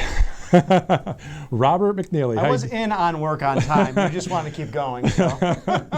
It's great to have you, man. I mean, hey, Thursday night. Tell us about the show, man. Oh, it's fantastic. It really is going to be a lot of fun because it's what we're doing here at the Live Desk, but we're just diving more into culture, music, sports, everything President Trump loves, but also the shaping of what's going on in this new golden era, as we've been talking about on a regular basis. So excited for it, and excited for, of course, our good friend Christina Loren. Always has the best backdrops. I don't think anyone else has a better American flag. Maybe President Trump will at the White House, but we'll see. Exactly. So let's bring in RSBN host Christina Loren from Nashville, Tennessee. Christina, how you doing? Well, I'm quite honored I get both of you to speak to today. A very rare occasion, and I'm excited to see both of you. Hello, Bobby. Hello, Matthew. Hello. It's kind of cool. You remember all three of us were right here at the desk on November 5th of 2024. Let's just re-rack, of course, because whenever we're all here together, I always want to talk about it. So, Christina, just your thoughts. You know, now we are more than 140 days into President Trump's administration, but what was that like, November 5th, 2024?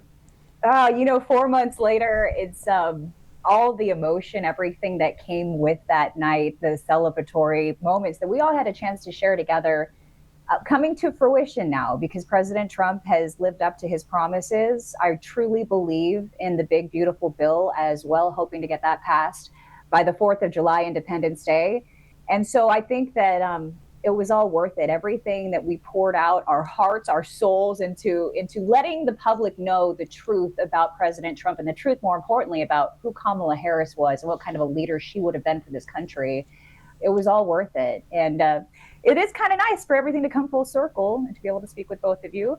I like that haircut, Bobby. Did you do that high and tight in honor of the Army's 250th birthday celebration, which is coming up this weekend? It coincides well, but I just went through a post-op that will have me having big, flushy, beautiful hair once again. We're transparent here at the network, but it's growing in nicely again because we've had some comments, and thank you for that, Christina, because I was with a friend this weekend, and he literally asked, what the expletive did you do to your hair? So I do appreciate the positive feedback with it, but the high and tight is nice because I haven't done it since I was way back when in South Pacific years ago in college, the last time it was required.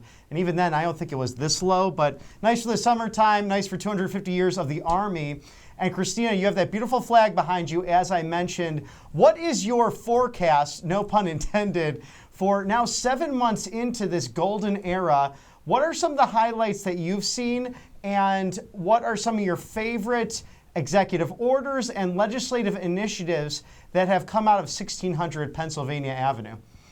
Oh, it's hard. Obviously, the immigration laws that he passed have been huge for this country, and we're all sleeping a little bit better. Of course, what's happening in California is disgusting because of all the hard work that has been done with President Trump. But the immigration laws, everything that he signed in an effort to protect religious freedoms in this country has meant a lot to me and, of course, to my family. The fact that he's looking out for our economy is huge. And the reason why he wants to get his big, beautiful bill passed so urgently by July 4th, and Mike Johnson as well as House Republicans, is because they want the American people to reap the rewards economically before the midterms. That means that they're betting on this bill. That says everything to me. I don't know why you have 3 of these Senate members. I'm talking about Rand Paul and Ron Johnson and even Rick Scott of Florida, who are standing up. To me, it sounds like they're trying to make a bigger name for themselves by opposing this bill when House Republicans are betting on it. They're betting the midterms. That's everything on this bill. They believe in it. They believe that the American people, who they know vote with their pocketbooks, are going to reap the rewards. And that's everything. That's in order for power to be maintained by the Republican Party. We need to win the midterm. So I think that a lot of people are getting lost in the language. Strengthening our military is not a bad thing. Tightening up on SNAP program, on other welfare programs in this country, I don't think that's a bad thing. But it is a little difficult when you have to appease certain constituencies. Nonetheless, this bill is going to benefit everybody. Taking the child tax credit from $2,000 to $2,500 for parents like me and for Matthew as well. I mean, that's a big chunk of money that we could all use in our disposable income. So I think he's done so much. It's so hard to see the lawfare that keeps getting thrown in his face.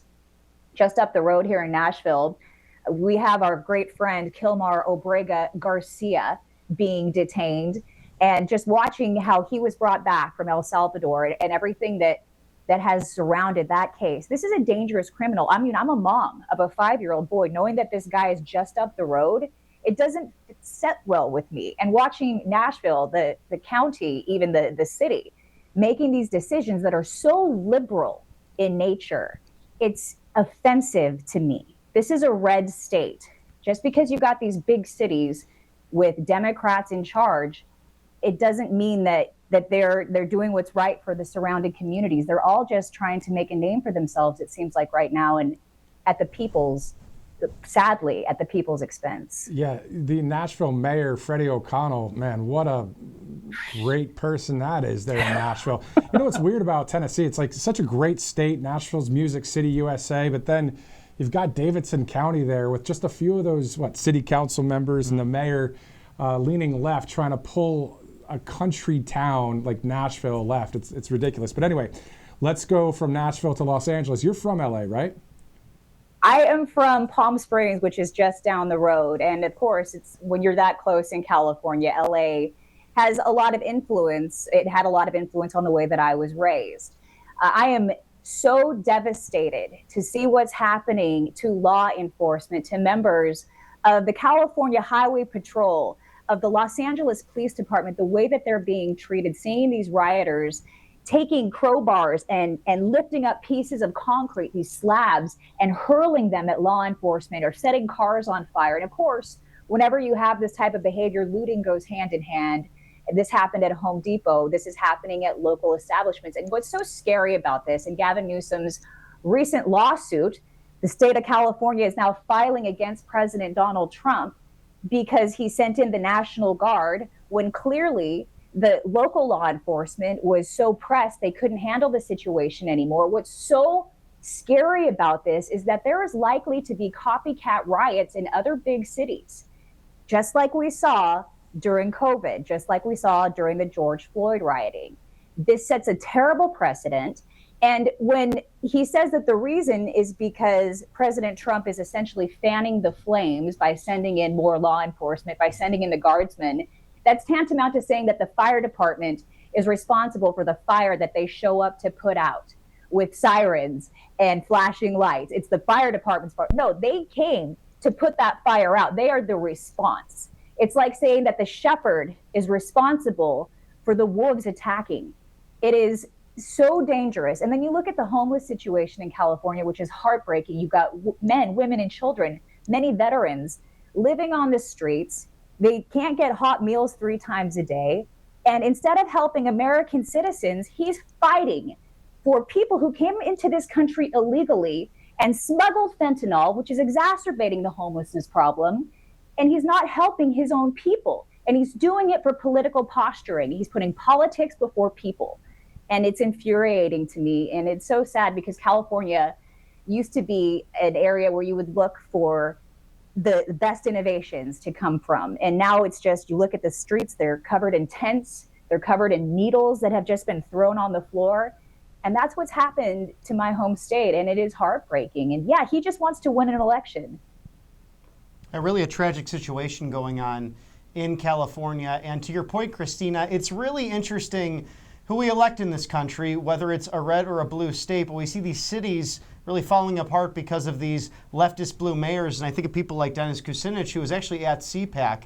And a lot of people call him the liberal Rand Paul. A lot of times they would combine together to fight for the Constitution from the slight of right, from the slight of left, but in order of those constitutional principles and the rule of law at the end of the day, they were not blinded by simply party loyalty, but rather upholding those constitutional standards. How can we return to that and to make sure that people are getting elected from this MAGA fold without President Trump at the top of the ticket?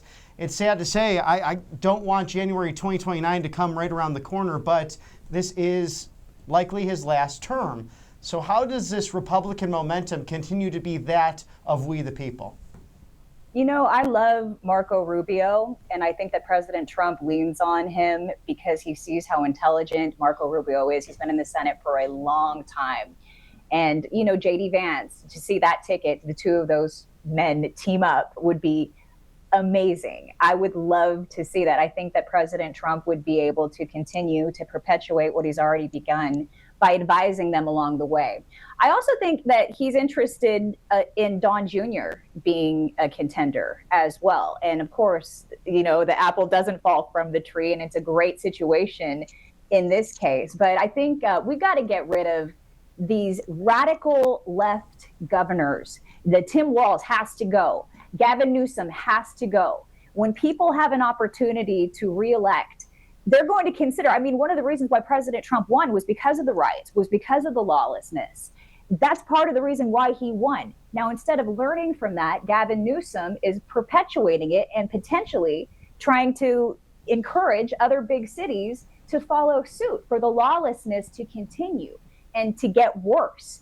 That is a scary, scary posture. It's a scary move in order to potentially win as president. We all know he's posturing to run for president based on his podcast. You know, who just starts a podcast all of a sudden when it's this close to, you know, we're going to start to see more and more names come up from the Democrat side who is going to step up and lead that party. He thinks it's going to be him. He thinks this is the avenue to get him there, and he's wrong.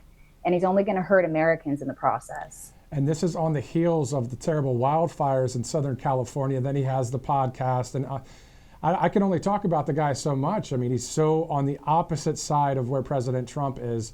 And, you know, the majority of the country, of course, spoke in the election. We're looking forward to more wins coming up here for President Trump.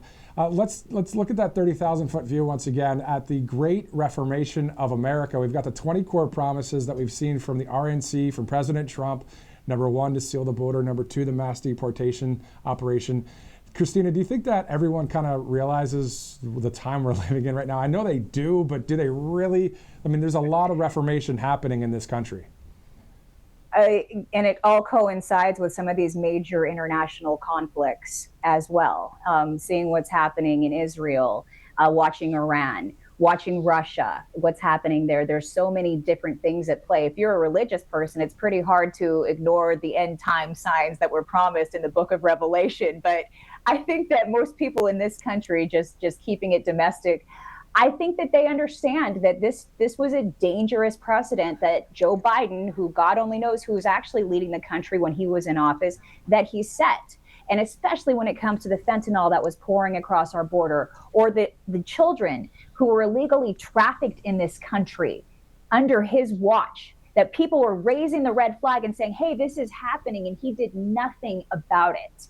I think that people see that on both sides of the aisle, and they know that it was wrong, and they know that President Trump has stepped in and made this country a lot safer. But there's always going to be people who go against the grain, who feel like they're being slighted, and they're going to try to rally their troops and make a big scene. And unfortunately, these people oftentimes live in big city centers, and we'll just have to wait and see what happens. But I wouldn't be surprised to see more riots in cities like Chicago, in Portland, Oregon, in Seattle, and the usual suspects as well. Something to hope for, as we thank Christina Loren for all of your great insight and all of the work you do to make America great again. We need more voices like Christina out there. Exactly. Christina Loren from Nashville, Tennessee, RSBN host. Thank you so much. We'll see you again soon. Thank you. It was great to see you both. And Bobby, you really do look good. I like the haircut. Thank you. Beautiful as always. Thank you, Christina. Thank you. Bye, guys. I guess she didn't like my haircut. Anyway, so it is cool, though. I mean, you're going to be in D.C. coming up on Saturday, right? So you've got the U.S. Army, you've got more than 6,000 troops, and there you go with the high and tight. It's going to be perfect. It is something that I must compete with our good Secretary Pete Hegseth. He might beat me in the PT. He has a little bit more experience with that, but I'd love to try that out if the good Secretary is happening to listen. I know he has a busy schedule and was just overseas for the celebration of D-Day over in France as well. So God bless him and God bless our troops. And what a great sign of encouragement to actually have a Secretary of Defense who can do the PT with the troops. Now, granted, he's a bit younger than the average Secretary of Defense age as of recently, but regardless of that, as you would hear on the beat with local police officers, with local squads, sometimes you hear this terminology, especially the police officers watching our show. They're a suit. As we wear suits, suits are nice, but what that refers to is the bureaucratic nature of those pencil pushing and not watching out for their best and brightest working the beats on the street. Same goes for the military. It's awesome to have someone at the Pentagon who actually did those tours of duty, who actually cares about the warfighter, who's getting rid of the BS of the transgender DEI nonsense and putting forth the most dangerous fighting force that the world has ever seen. God willing, we don't have to use it, but they train to do so in order to protect you and me. So it's good to see that each and every week with Pete Hegseth and this incredible team at the Pentagon. And more specifically, regionally in Southern California, we're not seeing that by Newsom. We're not seeing that by the mayor of that town there, as they're going on saying it's still peaceful, everything's okay. All right, so we know they're lying. But anyway, I think I brought this before. This is the microphone. Mic chop again for Robert McNeily. This guy just, always does it. But also, it's great. Again, for those of you just joining us, Robert has a new show coming up, 6 o'clock on Thursday, The Voice of Reason with Robert McNeily. So looking forward to it. And a new programming here at Right Side Broadcasting Network. As you're watching RSBN Live, it's 1:49, Monday, June 9th. Now, let's get into the big, beautiful bill. There's a million reasons why this now has to pass at this point. Oh, it really does. For border security, for also the fact that you're funding a government that's actually going to bring down spending by $1.7 trillion. So that's a huge thing to see. We know from President Reagan that the closest thing to eternal life on earth is a government program. Once installed and once brought about, it tends not to leave. And that's something to watch out for, especially when it comes to your taxes. So great sponsors here at the network, Tax Network USA, tnusa.com/RSBN. You can settle those back taxes or those crazy bloated programs that, God willing, are out the door thanks to President Trump's administration. That's a great way to call to make sure that you can protect yourself from the IRS. 800-357-1415 is your go-to number, whether you missed that deadline in April or whether you're preparing for the taxes next year. This is truly your go-to. Settle the back taxes today. Tax Network USA, tnusa.com/RSBN. Let's go to mypillow.com/RSBN as well. Of course, an exclusive special right there with this free with any purchase pillow. Wouldn't mind having that one, especially with the American flag on it. More than 2,000 products on mypillow.com. And of course, Mike Lindell going through the court process right now with this whole situation. Praying for him. And also you can support him, of course, by ordering something on mypillow.com/RSBN. Again, that pillow looks pretty cool. You can get it for free with any purchase. Use the RSBN promo code, as it's 150 Monday, June 9th. Now, on the other side of the big, beautiful bill, people say, well, you got to balance the budget. Well, they're doing that as well. This is something that is all part of the campaign promises, Robert. You were there. I was at some of those rallies as well. We heard from President Trump. We heard the specifics. And it was really everything to do with those 20 core promises to the American people. Now it's within that bill to get this thing going. And we haven't seen that really in the modern presidency. It's really an incredible thing, especially with peace in the Middle East, the Abraham Accords, moving that embassy to Jerusalem.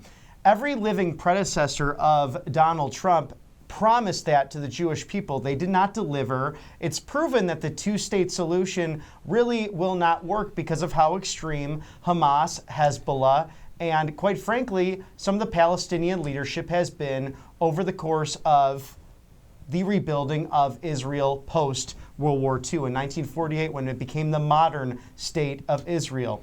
And I read through it again. Someone I admire when it comes to peace talks, at least, was former President Jimmy Carter. He failed in a number of ways, but with Israel and Egypt, he brought together generations of fighting at Camp David and said, we're going to stop this here. And both the leaders at the time wanted to do that. They ended up getting there. What President Trump took was truly that on steroids with the Abraham Accords. We saw that recently with the Gulf trip as well as these upcoming trips to Canada, also to the Netherlands. This is all about peace through strength, not only building a stronger economy for the United States, but also making sure that security is abroad and that the extreme voices out there in the world will be up against the ropes. I say ABC News, Terry Moran. You say loser. It's sad, though. I mean, in all seriousness, you have a situation where, again, we here are a live desk. We bring you everything unedited, the speeches, the hearings, so you know exactly what your government's doing, the government you put into place back on November 5th. Now, some other outlets do that, but on many occasions, they'll cut from those, few words when that begins, and then start talking about their opinion, but they also say, this is what's happened, this is the truth, this is fact, when it's really disguised with opinion. And we've seen that change in the mainstream legacy media really over the course of the last decade. Ever since President Trump came down that golden escalator, our friend Carrie Lake talked about it all the time when she was at Fox 10 out in Phoenix, Arizona. I happened to meet her back when I was with Turning Point USA. I didn't know her personal opinions, but I always thought, wow, she's fair to President Trump when he comes to town, and they have a great interview, tough at times, but fair. Where you saw other outlets, it wasn't the case. All of a sudden, it was becoming very unfair. All of a sudden, it was taking a side. All of a sudden, they're becoming leftist globalists, and you have to wonder, was that coming from the top? Because here, we won't shy away from, we have that background in the mainstream, but we'll tell you when it's our opinion. We will share with you our analysis, how we think the sausage is being built, but at the same time, we'll give credit where credit's due, and we'll throw it right to those hearings and those speeches right there in real time for you. Exactly. So we see with the left wing, they always bring on an expert or an analyst, to try and just basically echo their false narrative anyway. So it's just great to be on the right side of history. Thanks, guys, for watching right now, streaming in live, wherever you're watching throughout the country right now. Obviously, it's Monday, June 9th. Now, the president will have this delivery of remarks at the Invest in America event. So looking forward to seeing the president. Your thoughts about the 2 flagpoles that are going to be put up there next to the White House on each side, 100 feet in the air, hopefully by the time you're there this weekend. Based on the earlier footage and just watching some of that earlier in the day with President Trump looking at the excavation and all of those big, beautiful workers there at the White House, I have a feeling, because he is on time and under budget with just about everything, that will happen. And maybe we can get some footage of that when we're out there in Washington, D.C. for you. So I'm very excited to see. It's already a beautiful landscape of the executive mansion as it stands, but to have 2 more big, beautiful flagpoles, it will be hard to miss the location of that beautiful White House right there on Pennsylvania Avenue. Yeah, it'll be great to see it, and we really look forward to you watching our coverage all week. And then on top of that, on Saturday, June 14th, we look at the parade, right? So this is the U.S. Army 250th birthday party. We'll have all of the angles covered. We're going to be able to show you live pictures from the actual parade, which is going to be great. What are you looking forward to when it comes to just talking to we the people out there? It's always, well, that's first and foremost. When we go out and do that again, it's just like those rallies, whether it was the inauguration or even CPAC, even though we had those beautiful people who are in office, always great to talk to the attendees and those who are the grassroots in the movement, because so many of you have been so loyal, have been so inspired by President Trump's decision to run for office in the first place, which inspired this really domestic movement and international movement of right-wing populism, of nationalism, of actually caring about your community and your country. And the left-wing globalists, we know, want to make those dirty words, but they're not. Patriotism's a good thing. It's about sharing and caring for your community. So we love to hear, first and foremost, from the people. I also love going to the Federal City. It's one of my favorites, and I feel like I'm walking in the footsteps of history with so many great people who paved the way for a capital city that was supposed to be not only humbling, but intimidating to foreign heads of state, and also quite hospitable, as we heard from German Chancellor Merz last week. I just love the Blair House, so thank you for hosting me. And what a gift he gave President Trump for his birthday. The actual birth certificate of President Trump's grandfather, born in the Kingdom of Bavaria back in 1869. It was awesome to see that. A great interaction there at the Oval Office. Of course, that Blair House right across from it's Lafayette Park, right next to it there across from the White House. So great to check it out there in Washington, D.C. You're talking about a patriot before, and let's stick to some common sense real quick. Patriot in the dictionary is a person who loves, supports, and defends their country and its interest with devotion. And is that not what President Trump is doing, leading we the people out there across this country? Just a shout out to any of you watching. Let's go with the Mountain Time Zone right now. Colorado, Wyoming, I believe New Mexico is part of that too. But just thanks so much for watching this live stream as we get ready to see President Trump in just a few minutes from now. Sometimes it's a few minutes late, but we'll be here for it, and we're glad you are too.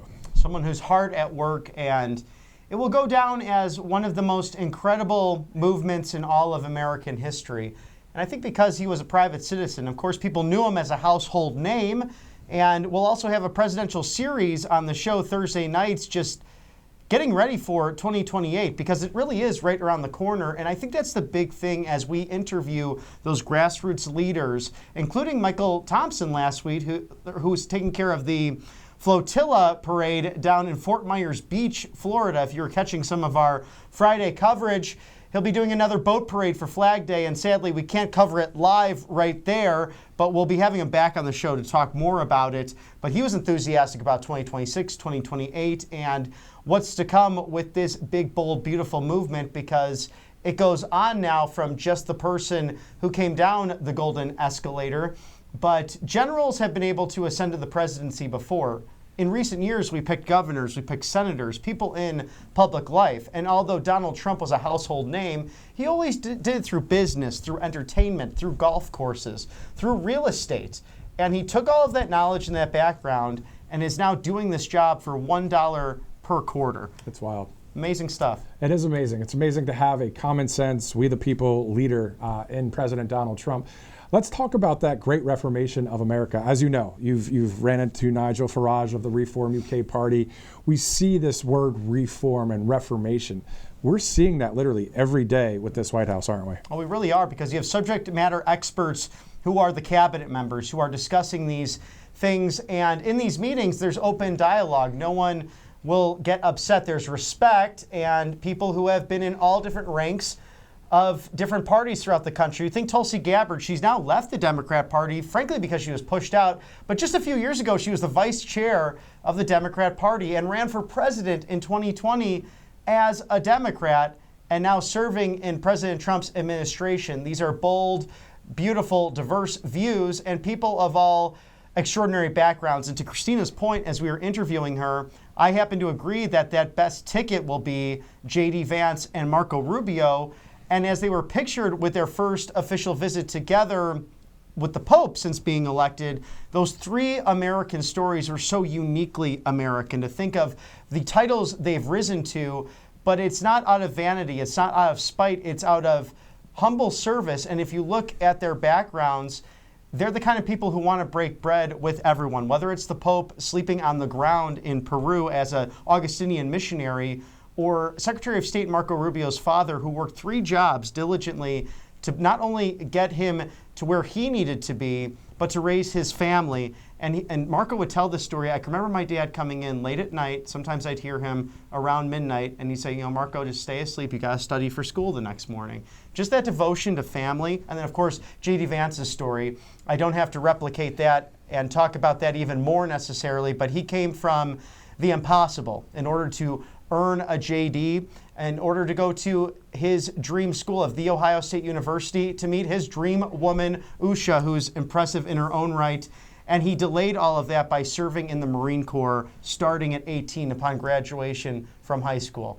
It's a new age, it's a new dawn in America, and it's through servant leadership. Exactly. So it's God, family, country, all day, every day here in this US of A. All right, let's go to allfamilypharmacy.com/RSBN. So President Trump, of course, recently signed that new executive order to lower prescription drug prices, a major step in the right direction.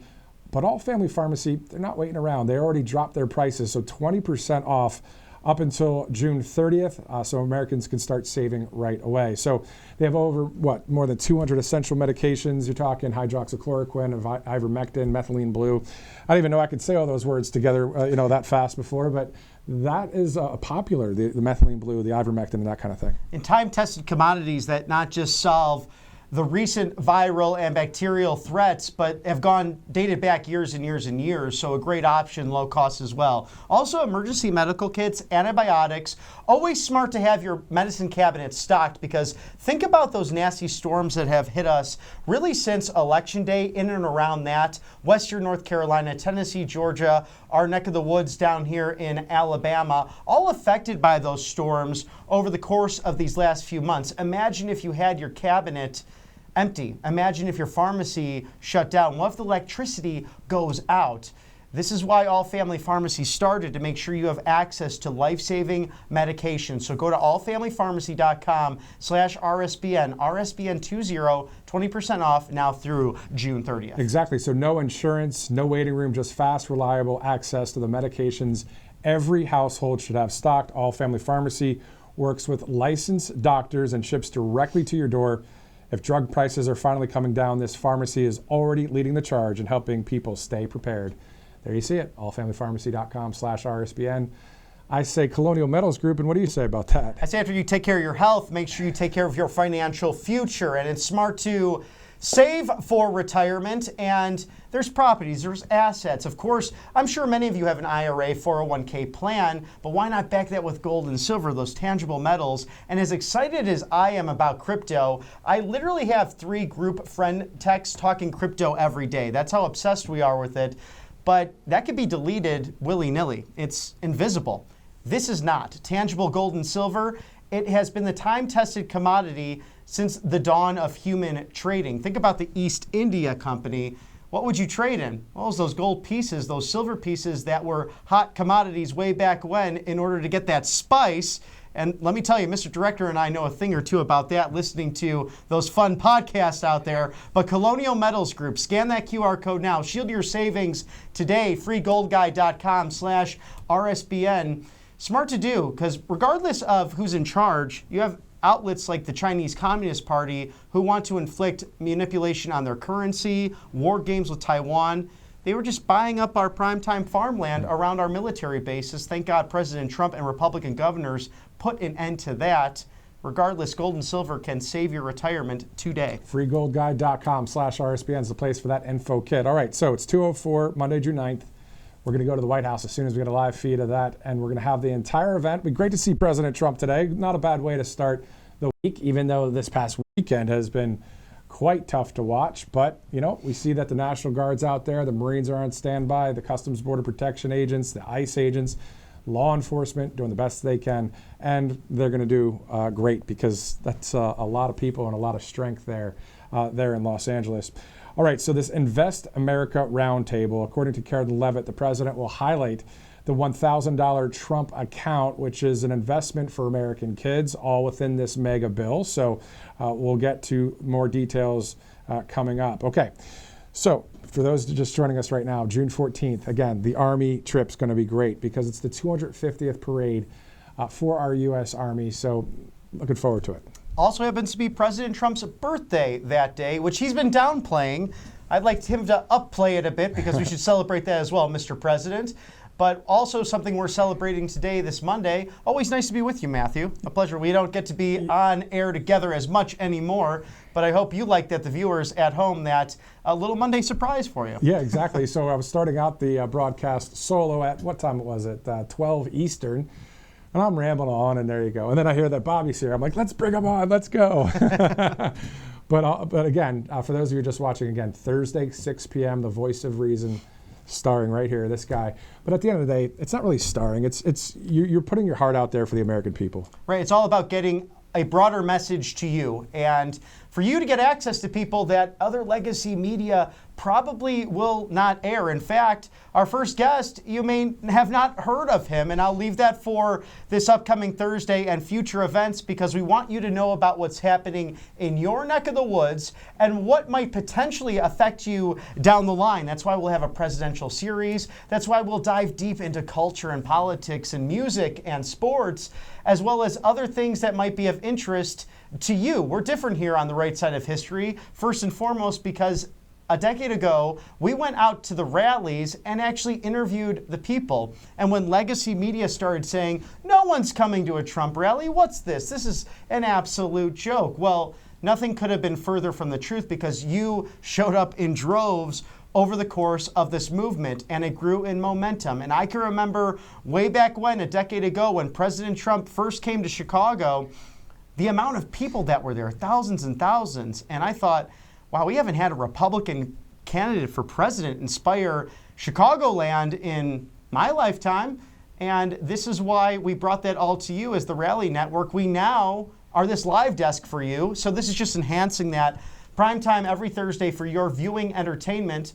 And a great thing, feedback at rsbn.tv. We love to hear from you. So if anything is happening in your neck of the woods, whether it's during the day or in the evening, reach out to us, feedback at rsbn.tv. Let us know how we can be your voice and perhaps bring reason to your neck of the woods. Robert McNeily, I'm Matthew Alvarez. This is RSBN Live. It is 2:08. Looking forward to Thursday. Looking forward to our coverage this week. And you'll be doing RSBN Live coverage as well. Absolutely. So looking forward to everything in store for the weekend as we get those details. Looks like an evening celebration. President Trump in the prime time. A great Saturday to celebrate 250 years of the United States Army and as a whole our entire fighting force, because it was Lexington and Concord 250 years ago this past April that started all off against the most powerful military at the time, the most powerful empire at the time, the British Empire.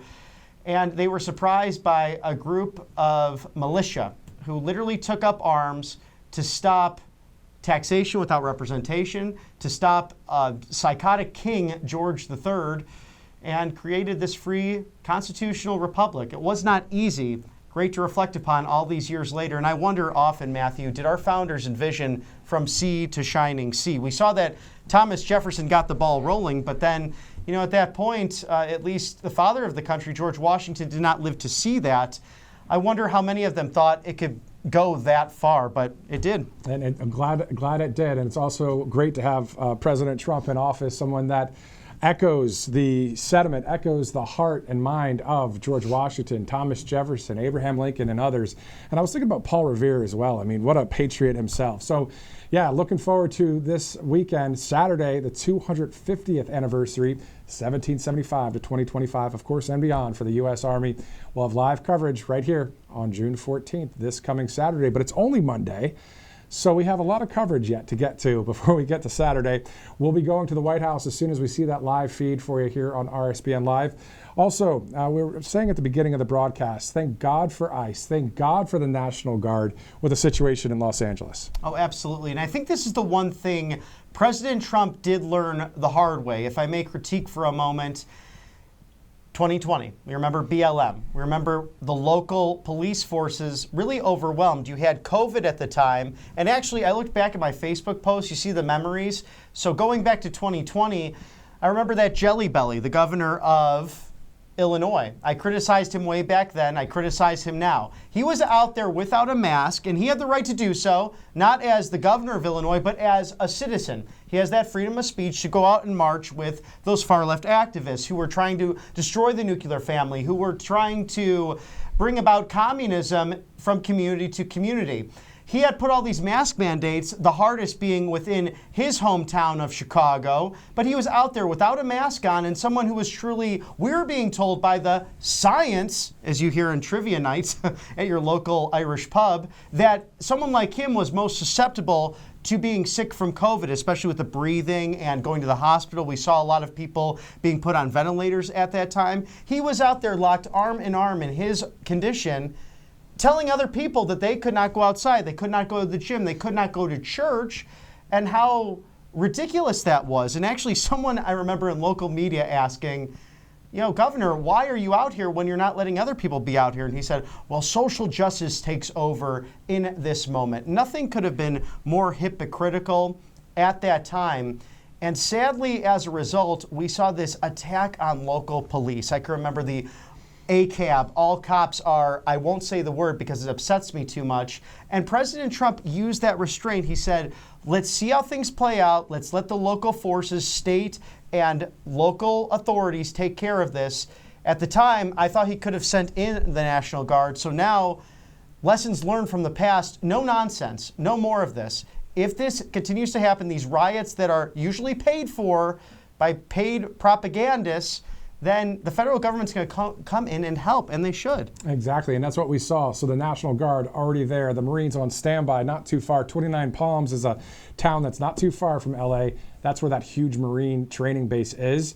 So there's 500 Marines on high alert if things happen again, which today I was watching some local reports out there in Los Angeles, and we are hearing that there may be more so-called protests, even though this is not a peaceful protest at all. I saw the comparison as well. I mean, you look at J6 and you see Antifa involved, and you see some others involved, and then you see some of our patriots just walking through the Capitol, no armor, no weaponry, and then you fast forward to this. holy smokes, it's quite the contrast. And good to see as well, because there's been such a double standard. These J6 prisoners rightfully pardoned. Thank you to President Trump for freeing thousands of people, because let's play devil's advocate.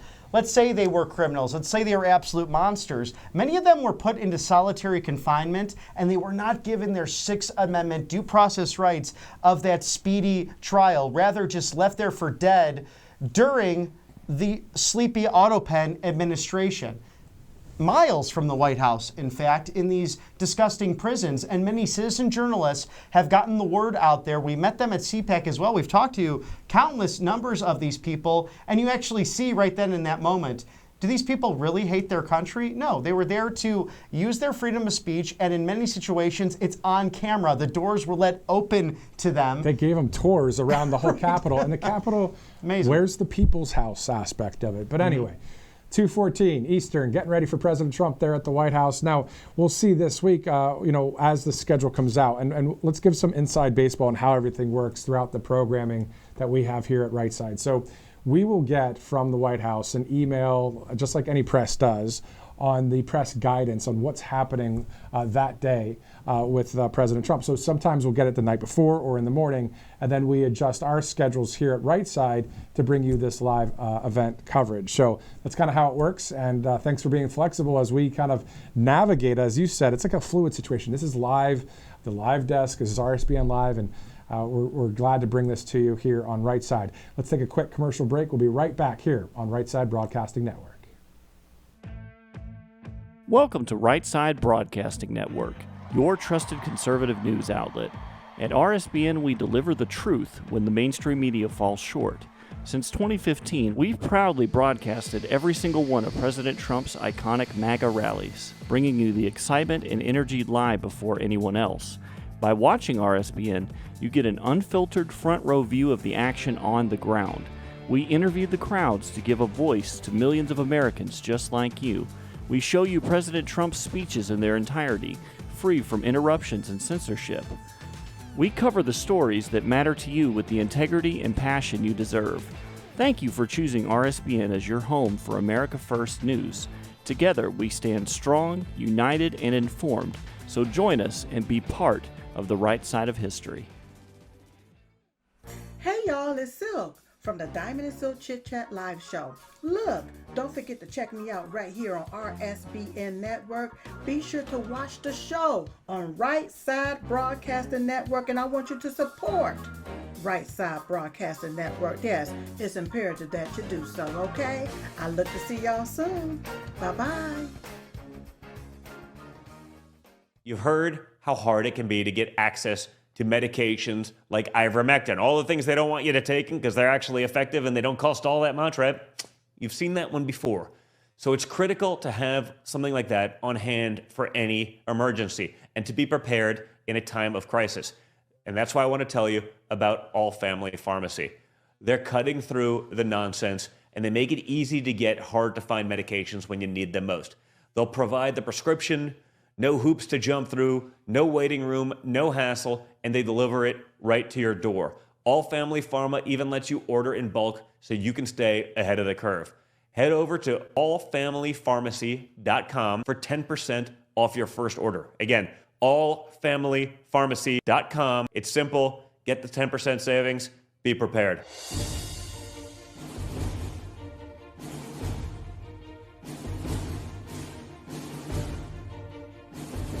To celebrate our newest launch, Rev 7, I'm bringing you an amazing introductory offer, plus an exclusive overstock sale that you're not going to want to miss. Rev 7 is our premium energy drink that tastes great and gives you energy all day with no jitters and no crashes. That's because there's no sugar and no caffeine. I'm so sure you're going to love Rev 7 that for a limited time you can try our 3-pack absolutely free. Or check out our Percale bed sheets. I can't believe I'm even going to say this. Every color, every style, every size, only $29.88. So go to mypillow.com or call the number on your screen. Use your promo code to save 20% on our Rev 7 12-packs or try our introductory 3-pack absolutely free. And our Percale bed sheets, All sizes only $29.88, even the queens and kings. Inventory is extremely limited, so order now. Welcome back to Right Side Broadcasting Network. I'm Matthew Alvarez alongside Robert McNeily, of course, live here as we're getting ready to see President Trump from the White House here shortly.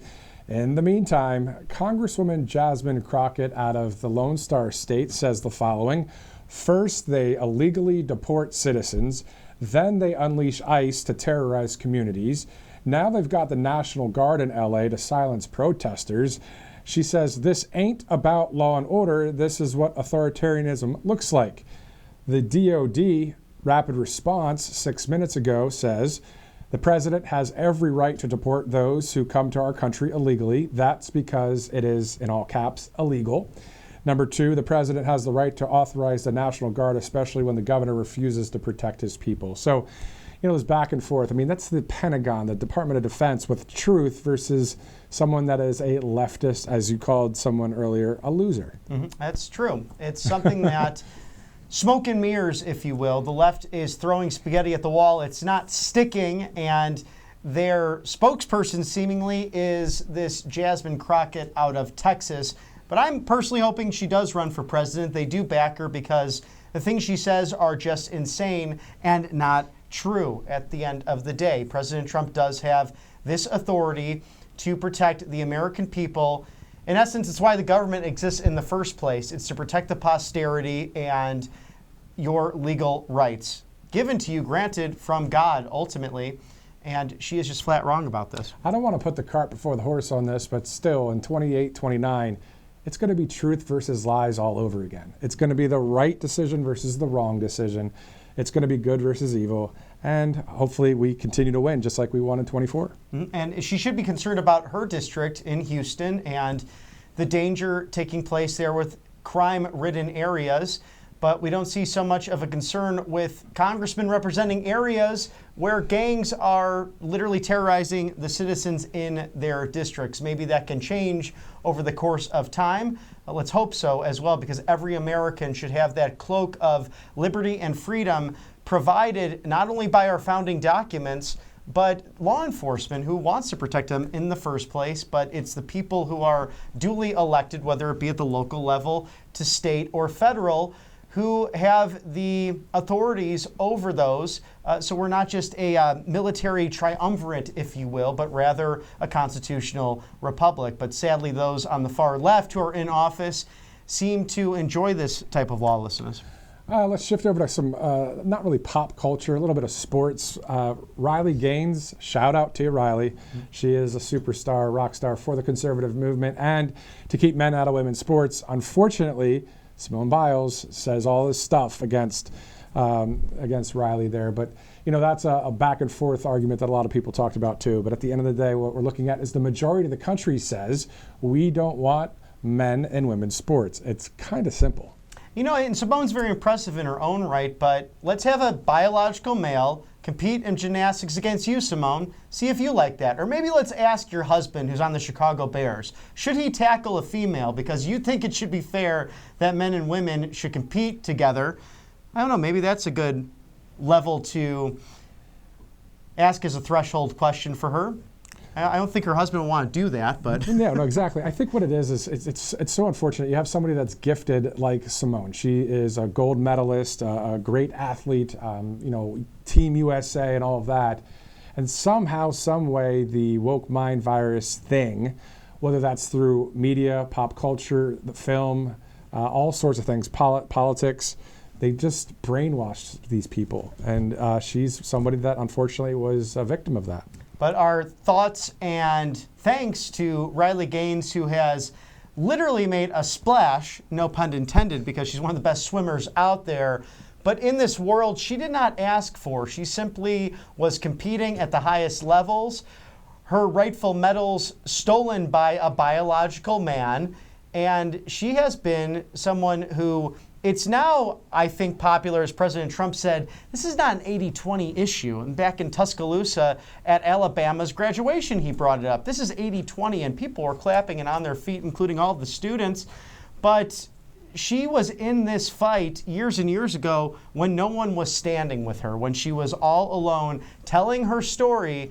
And she is one of those brave souls who took it to the culture, explained her point of view, and came at it with this safety issue. It truly is, whether it is a volleyball hitting someone in the face and causing neurological damage, or simply just trying to change in a locker room and not wanting to be viewed by a biological man. You should have that right to dress and undress in privacy and not have a situation like that happen. And we've had other situations. Look in Virginia, which led you, the brave viewers, I know many of you out there who did this, that watched this network, went to your school board meetings because your children were being violated and assaulted. And in one situation, before President Trump was elected, we had a school board hide a rape of there was a transgender student pretending to be a female, going into that locker room, and then molested another co-ed student. It was a terrible situation to watch happen, but you, the American people, fighting back and standing up for it in your communities. And thanks to Riley Gaines, who has been the biggest voice for this. Exactly. I mean, this is common sense stuff for this country. And obviously we voted for President Trump to get the job done. He's doing the best he can through everything there at 1600 Pennsylvania Avenue, who also recently said if he were Tom Homan, that Gavin Newsom would be arrested. So that's news.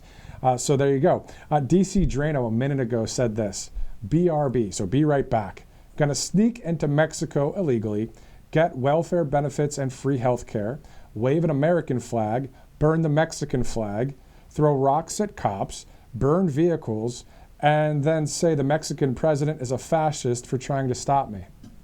Well, goodbye, DC Drano. I just preemptively, just in case, because if it sounds like there, if you were to do that, and we love his commentary, you might not come back safely. I'm just going to guess because of the cartels and the thugs that run Mexico. And I'll call it out. The leader of Mexico herself is a far-left communist. Now, the only reason she works well with President Trump is because he is the alpha male, because he has shared that, look, if you don't secure the border, if you don't put the Mexican military to back up our authorities, tariffs, tariffs, tariffs, they work.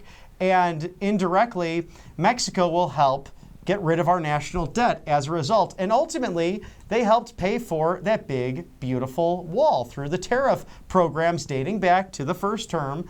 So legacy media doesn't like to share that with you in its entirety, but we know that they've cracked down on fentanyl. They've cracked down on some of these cartels. They're aware that MS-13 and border cartels and Tren de Aragua, all foreign terrorist organizations, and are not welcome in the United States. And we hope that our friends in Canada and Mexico will continue to adhere. If not, we'll throw some more of those big, bold, beautiful tariffs because they work. And that's my question for those who are maybe not on the right side of history.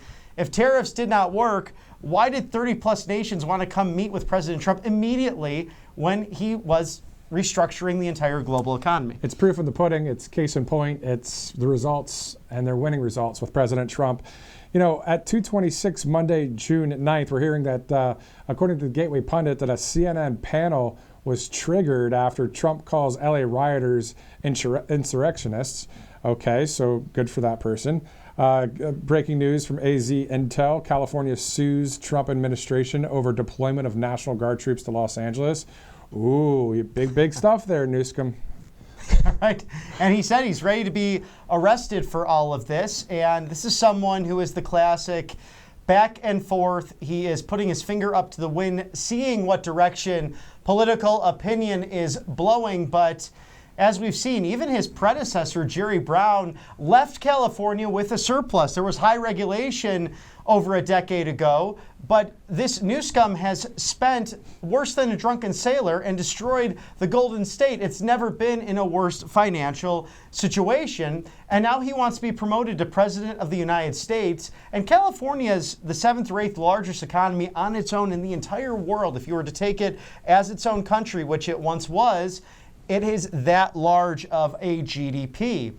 And now he's destroyed that. Now he wants to take over the largest economy in the entire world. But for some reason, I'd imagine Governor of California, a busy job, but he starts a podcast. Interesting how that works. Again, on the heels of those terrible wildfires in Southern California, and then now dealing with this. You know, one thing I want to say about network news or cable news is when people interview someone like Gavin Newsom, and then they're buddy-buddy with them either before the interview or after the interview. And there are some so-called right-wing hosts. I'm just going to go there for a second. I'm not going to name names, not going to get into all that. But I can't jive with being like buddy-buddy with someone that would be so leftist. I'm saying, yes, you can be professional and respectful in that sense, but not to be there laughing and shaking hands and all that kind of stuff. You guys might know who I'm talking about, but I'm just tired of the let's play television, let's play, and that what that is fake news.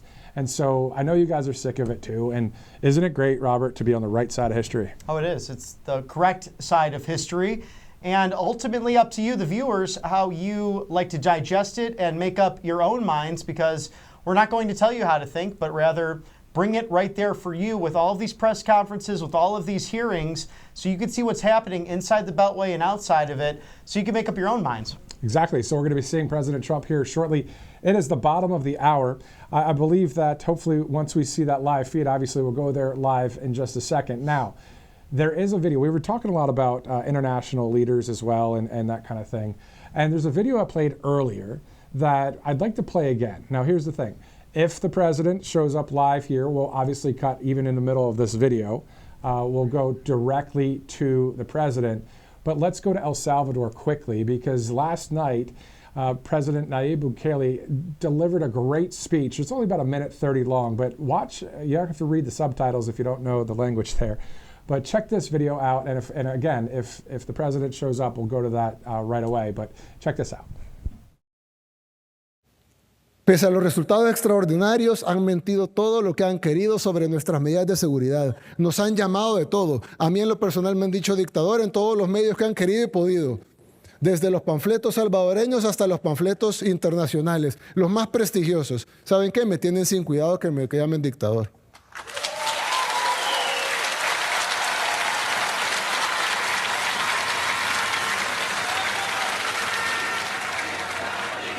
Prefiero que me llamen dictador a ver cómo matan a los salvadoreños en las calles.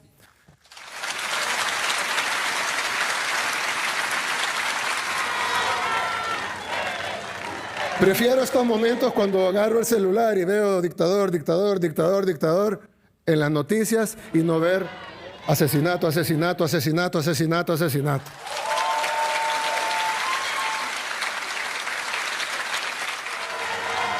Prefiero que me llamen dictador, pero que los salvadoreños podamos vivir al fin en paz.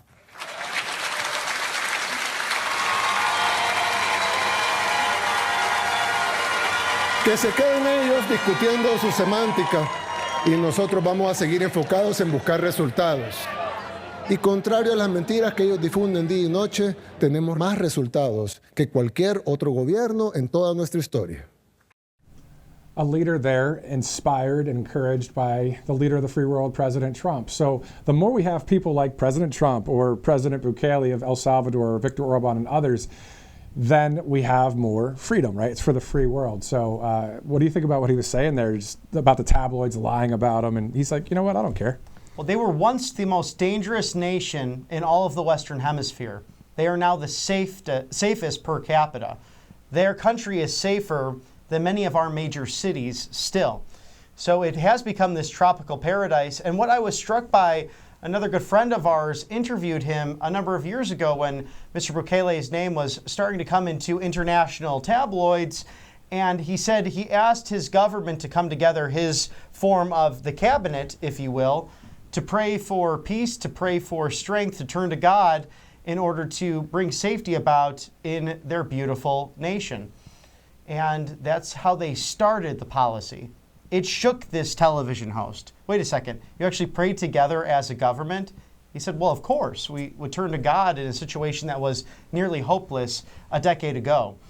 And look at it now. I want to visit El Salvador. It seems like a beautiful country led by really someone with common sense. And I enjoyed when he visited President Trump in the Oval Office and told one of the legacy media reporters in the Oval Office, I don't have the authority to send back a criminal and a terrorist to the United States, so I'm not going to do that. I'm going to talk with President Trump and the team about extradition laws and if that ever comes into play, but I will never willingly send back someone who caused so much pain with the Autopen administration by trading in fentanyl and organizations that rape, pillage, and murder, just as this individual did in his native country of El Salvador. If I say make Los Angeles El Salvador, what's your first reaction to make Los Angeles El Salvador? 2 thumbs up. I think that makes a lot of sense. 10 years ago, not so much, but I can tell you El Salvador is much safer than Los Angeles right now. And that's a crazy thing to think about. But if you actually dive into the numbers, if you actually look at what's happened over the course of the last several years, it's a factual statement. And perhaps some more of these Democrats should be visiting Los Angeles right now as it stands versus going to El Salvador to have a nice cocktail with someone who's clearly broken the law. And we're talking about the Maryland senator who is ignoring his own constituents on a regular basis, and those who have actually, he won't take a meeting from those who have been victims of illegal immigration crime that was preventable if the last administration simply enforced the law. That's all they had to do. President Trump spoke on this during the joint session of Congress on March 5th. We did not need a new bill. We just simply needed to change the president. How about another one? Make California America again. Now, that's probably one of my favorites. I might actually buy that hat if Make it's available. California America again. I mean, in the face of all of the different flags that we saw yesterday, especially there in SoCal, credit due to someone that was on one of Elon Musk's posts there for that. But anyway, so saw that yesterday. But anyway, let's shift gears. Let's talk about the big, beautiful bill, because this event has everything to do with the 1BBB. So, number one, it delivers the largest tax cut in American history. So, Robert, anybody that makes $30,000 to $80,000 a year will get a 13% to 15% decrease on their taxes. Full stop. That's number one out of 50 reasons that they're saying this is the reason why to pass. And this will scale back $1.7 trillion in spending. So that's what makes it so interesting for those Kentucky Republicans who are standing up to President Trump, whether it's Thomas Massey, Rand Paul, Mitch McConnell, all for different reasons. But 2 of the 3 talk about spending issues and the spending habits. And granted, spending issues and habits are bad by our Congress. There's no question about that. But this will make permanent those Trump tax cuts. This will make permanent no tax on tips, no tax on overtime, no tax on those Social Security benefits. And ultimately, with removing these illegal aliens off of Medicaid and Medicare, you end up defending those programs that so many of you hardworking viewers of ours have paid into over a lifetime, and you have a right to those benefits as a result. Exactly. And to those that say, well, we got to balance the budget, well, that's true. We don't want to go into an economic collapse of any sort. And President Trump and the team understands that. Also, they'll be working towards balancing the budget as well. And when you look at it, it's just really difficult, too, because it's like all of these things are the campaign promises for we, the people, on that campaign trail that's in this bill. When it comes to law enforcement, when it comes to the southern border and immigration security and tax cuts and all that. So yeah, number 2, it makes the Trump tax cuts permanent, to your point. Let's go to number 5. It delivers no tax on tips, no tax on overtime, and of course, no tax on overtime. Think about if you are an hourly worker and you work that overtime, that time and a half doesn't get touched by taxes. And this is why I actually tip high. A lot of times I'll go over that 20%, and President Trump said this. I view it as this: if they did a great job, I'm going to give some more. If not so much, perhaps a little bit less. But what a lot of people don't know, especially if they haven't been a server or have worked in retail, many of those tips and the way it's structured, they have to share that with other aspects of the restaurant. So you have to pool those tips, or some go to your serving assistant, some goes to the kitchen, some goes to other factors that make sure you have a lovely evening and a lovely dining experience. So a lot of people in different cultures can be affected by this. For example, if you might have visitors from the UK, their tradition is about 8 to 10%. But I always think that regardless of where you are, you should focus on what are the customs within that country and how is it structured, because something to keep in mind with these great servers, because those who are making a living doing that, they're paying a lot in taxes on their tips. That's what they rely on. A lot of times it's not the same hourly wage or salary wage that someone else might get at their job. So they're really depending on each and every table as salespeople. So just some food for thought the next time you're out and enjoying time with friends. I was talking to a kind of a financial analyst buddy of mine. He was saying, well, why not have a spending cut bill as well on top of the big, beautiful bill? You know, some of the Doge, findings and that kind of thing. But still, at the end of the day, looking at the big, beautiful bill of all of these great things that will happen for the American people. Number 7, it finishes President Trump's border wall. Number 8, it boosts Border Patrol and ICE agents on the front lines with the largest border security investment in history. And then the one we're going to be talking about today, and we're going to hear from President Trump, I believe is partly the child tax credit, $2,500 per family. Also specifically, let me get to the notes so I say it correctly, the president will highlight the $1,000 Trump account, which is an investment for American kids. So yeah, we're going to hear more about that coming up. And I'm interested to see what the Senate ultimately does. If this becomes 2 bills on their part, maybe 3 bills, because this also funds FAA and what Sean Duffy wants to accomplish, because we know Buttigieg left him a nightmare because that individual chose to really not oversee what was needed in regards to the advancement of technology. And of course, we had an AutoPen who wasn't paying attention. But there's mandatory spending, there's discretionary spending.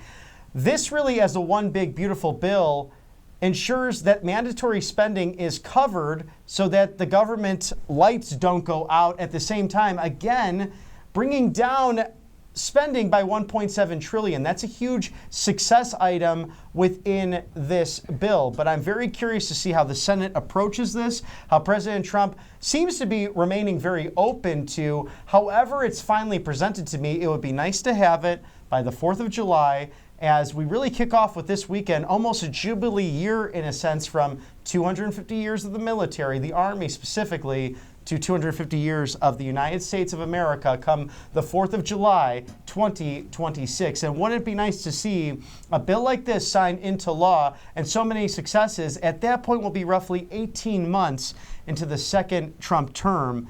I'm excited to see how this economy will grow as a result of that. You know, I was just thinking about, as you were speaking there, about the amount of winning that could be done with this president in office, and how the leftist leaders like Newsom and others, Jasmine Crockett and others, I don't think they like to win.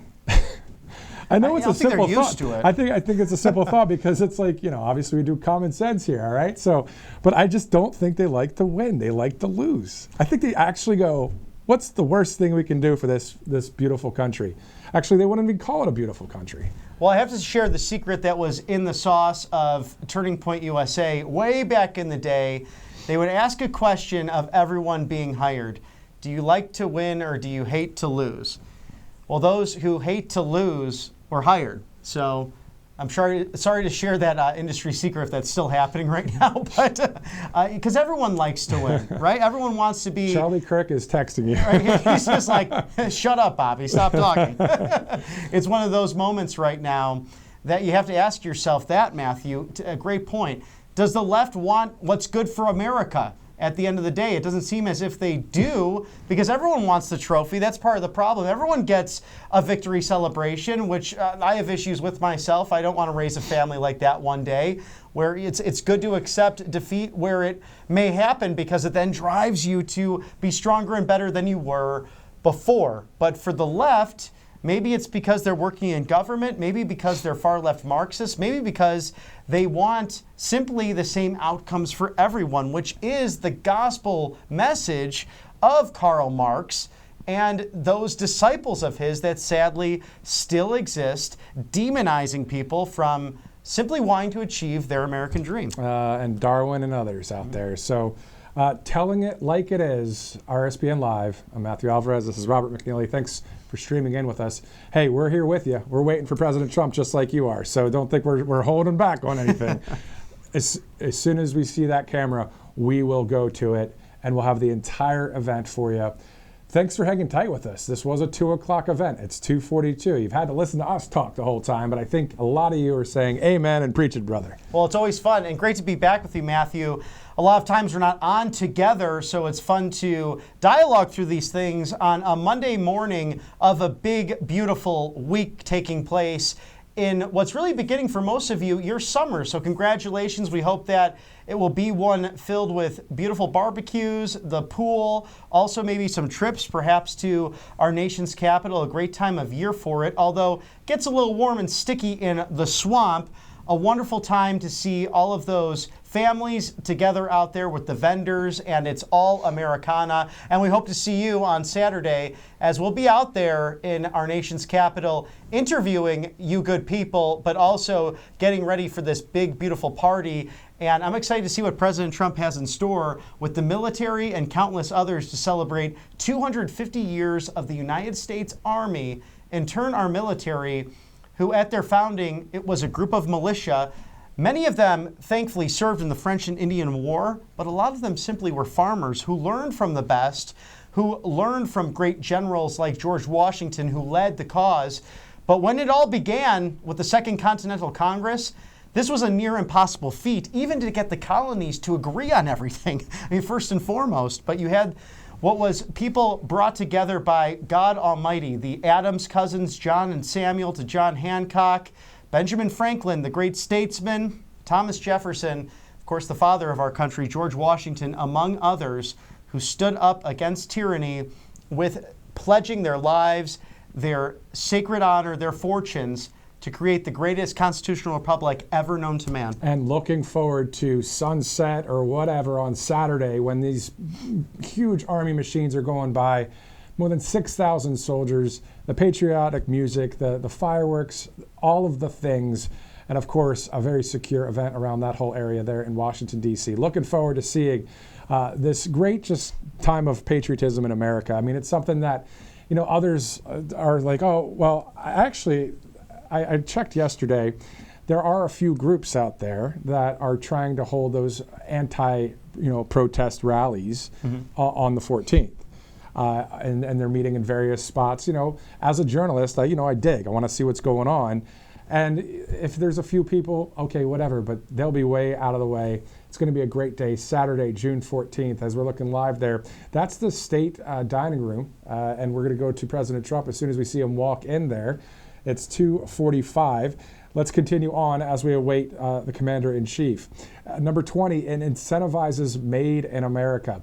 When we look at, say you have a T-shirt or a hoodie or jeans and you look at the tag and it says Made in and it doesn't say USA, it's like, man, come on, can't we just make a few things in the United States? That's what this economy is all about, and we see the strength in that with what we can do by making it in America not only a better product, but also making it cost effective. And I think that's the Trump effect that you might not have had in the past. So you could almost understand that argument of lowering the cost of goods, but was it worth trading national security? Was it worth, in many cases, a lower quality product? Now it's inspired great people, whether it's mypillow.com/RSBN. You could find some great products there. They're very cost effective, all made here in the good old US of A by a great American patriot, Mike Lindell, the master marketer. Even besides that, look at all of the great American companies that have built out empires within the United States. And now we know if you will do business here in the United States, if you put your factories here, we're attracting even global brands like Hyundai and Toyota, who are really dominating the Southeast right now. We see it in Louisiana, some here in Alabama, Georgia as well, with Savannah, Georgia manufacturing plants popping up thanks to President Trump's tariffs, thanks to his economic prowess and his business knowledge. And you will face less of a tax burden to come here to do business in the United States. It's simply common sense. Speaking of business, a shout out to every small business owner that's watching right now, wherever you're watching across this great country. Thank you for what you do. I mean, talk about being a backbone of an economy. You're talking a very large percentage of the GDP for small businesses in America.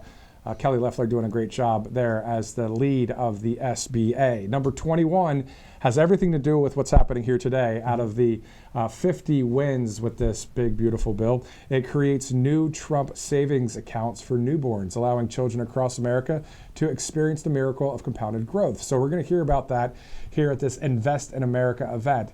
I believe that the senator of Texas, Ted Cruz, actually may be at this event today too. So we'll see once we get in there live. Obviously waiting on the president there. Everyone's seated, so this may be any minute from now. I'm going to do a fun thing here. Why not? It's Monday at 2:51 is when I believe the president will go in. Your guess? How about 2:55? 2:55. Okay, well that means we have to talk for another 7 minutes or so, but I think we can do it. You know, it's interesting about this number 21 point, Matthew, because we're at a crisis right now when it comes to the birth rate in the United States. And there's many reasons for this. I think it's part of it, the far left feminist message, which really feminism in and of itself is truly a work of conservatism. If you date back to 1920 and the suffrage movement, this was a work of Republican women who advocated for women's right to vote.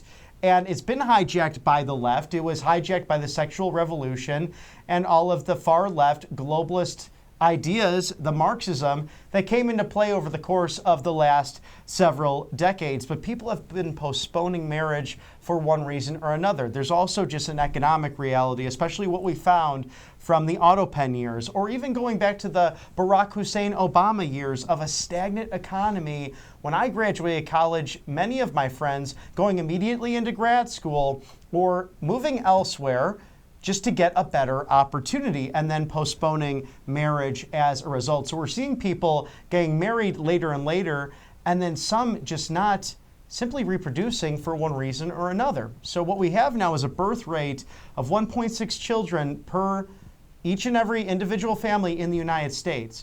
For a nation our size, we need that rate to be around 2.1%. Now, other countries are facing this as well, including Japan. But Japan, for other reasons, whether it's different social and cultural items. I know there's a large strain of asexuality happening in Japan, which is interesting in and of itself. Also tying to less and less people attending traditional church services, but Japan will have to figure that out for themselves. But for us here, I think a lot of it is that feminism, a lot of it's postponing this for other career items or other things in life, and there's just a simple reality to allowing government to get out of the way and incentivizing pro-family growth that should really not be partisan at the end of the day, but rather a populist thing. And so we're going to hear all about that right here coming up at the state dining room there at the White House. And, you know, talking about, marriage and dating and that kind of thing.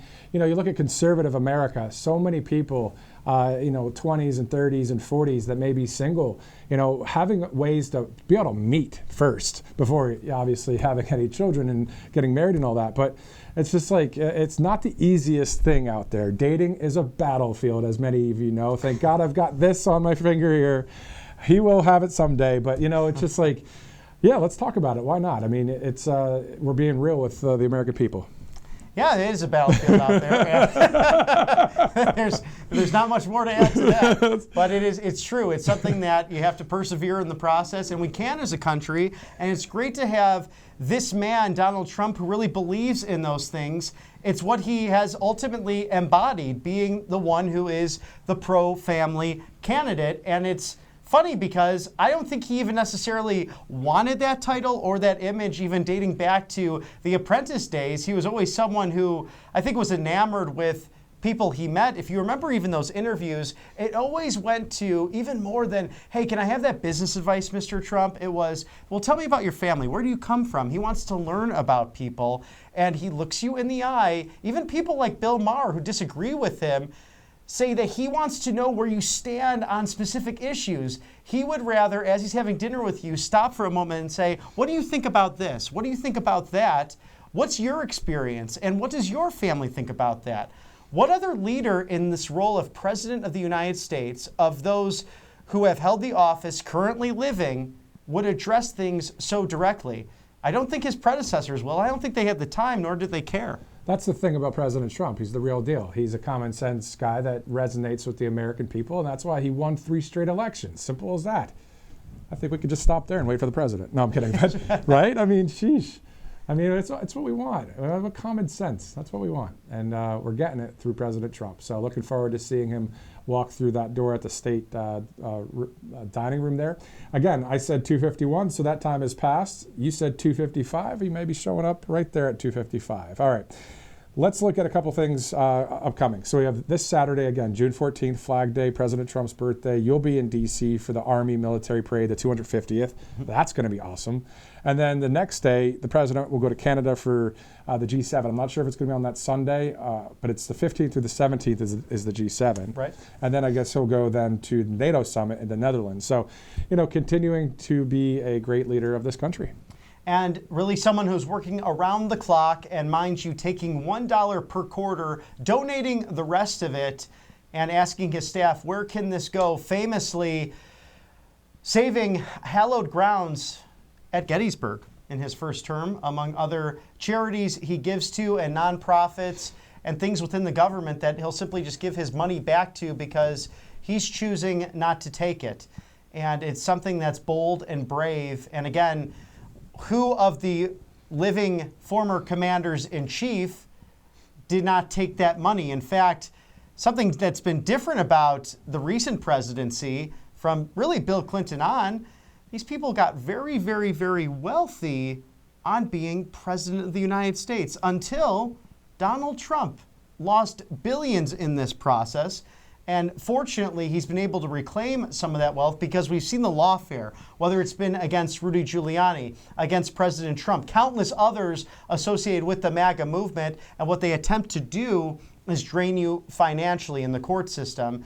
And thankfully, things like True Social finally went public. So a lot of that going back to the Trump organization. So there's a little thing called karma, my friends. And thank God, because the man who's about to walk into the room right now, fighting for you on a daily basis, when they stand up, it means the President of the United States is in the room, and I think I won the bet. So we might have to go to Kalshi. Not yet. No, I did. Yet. You're over. 254. I win. No, you said 55. Let's go to the president. Well, yeah, but you went over.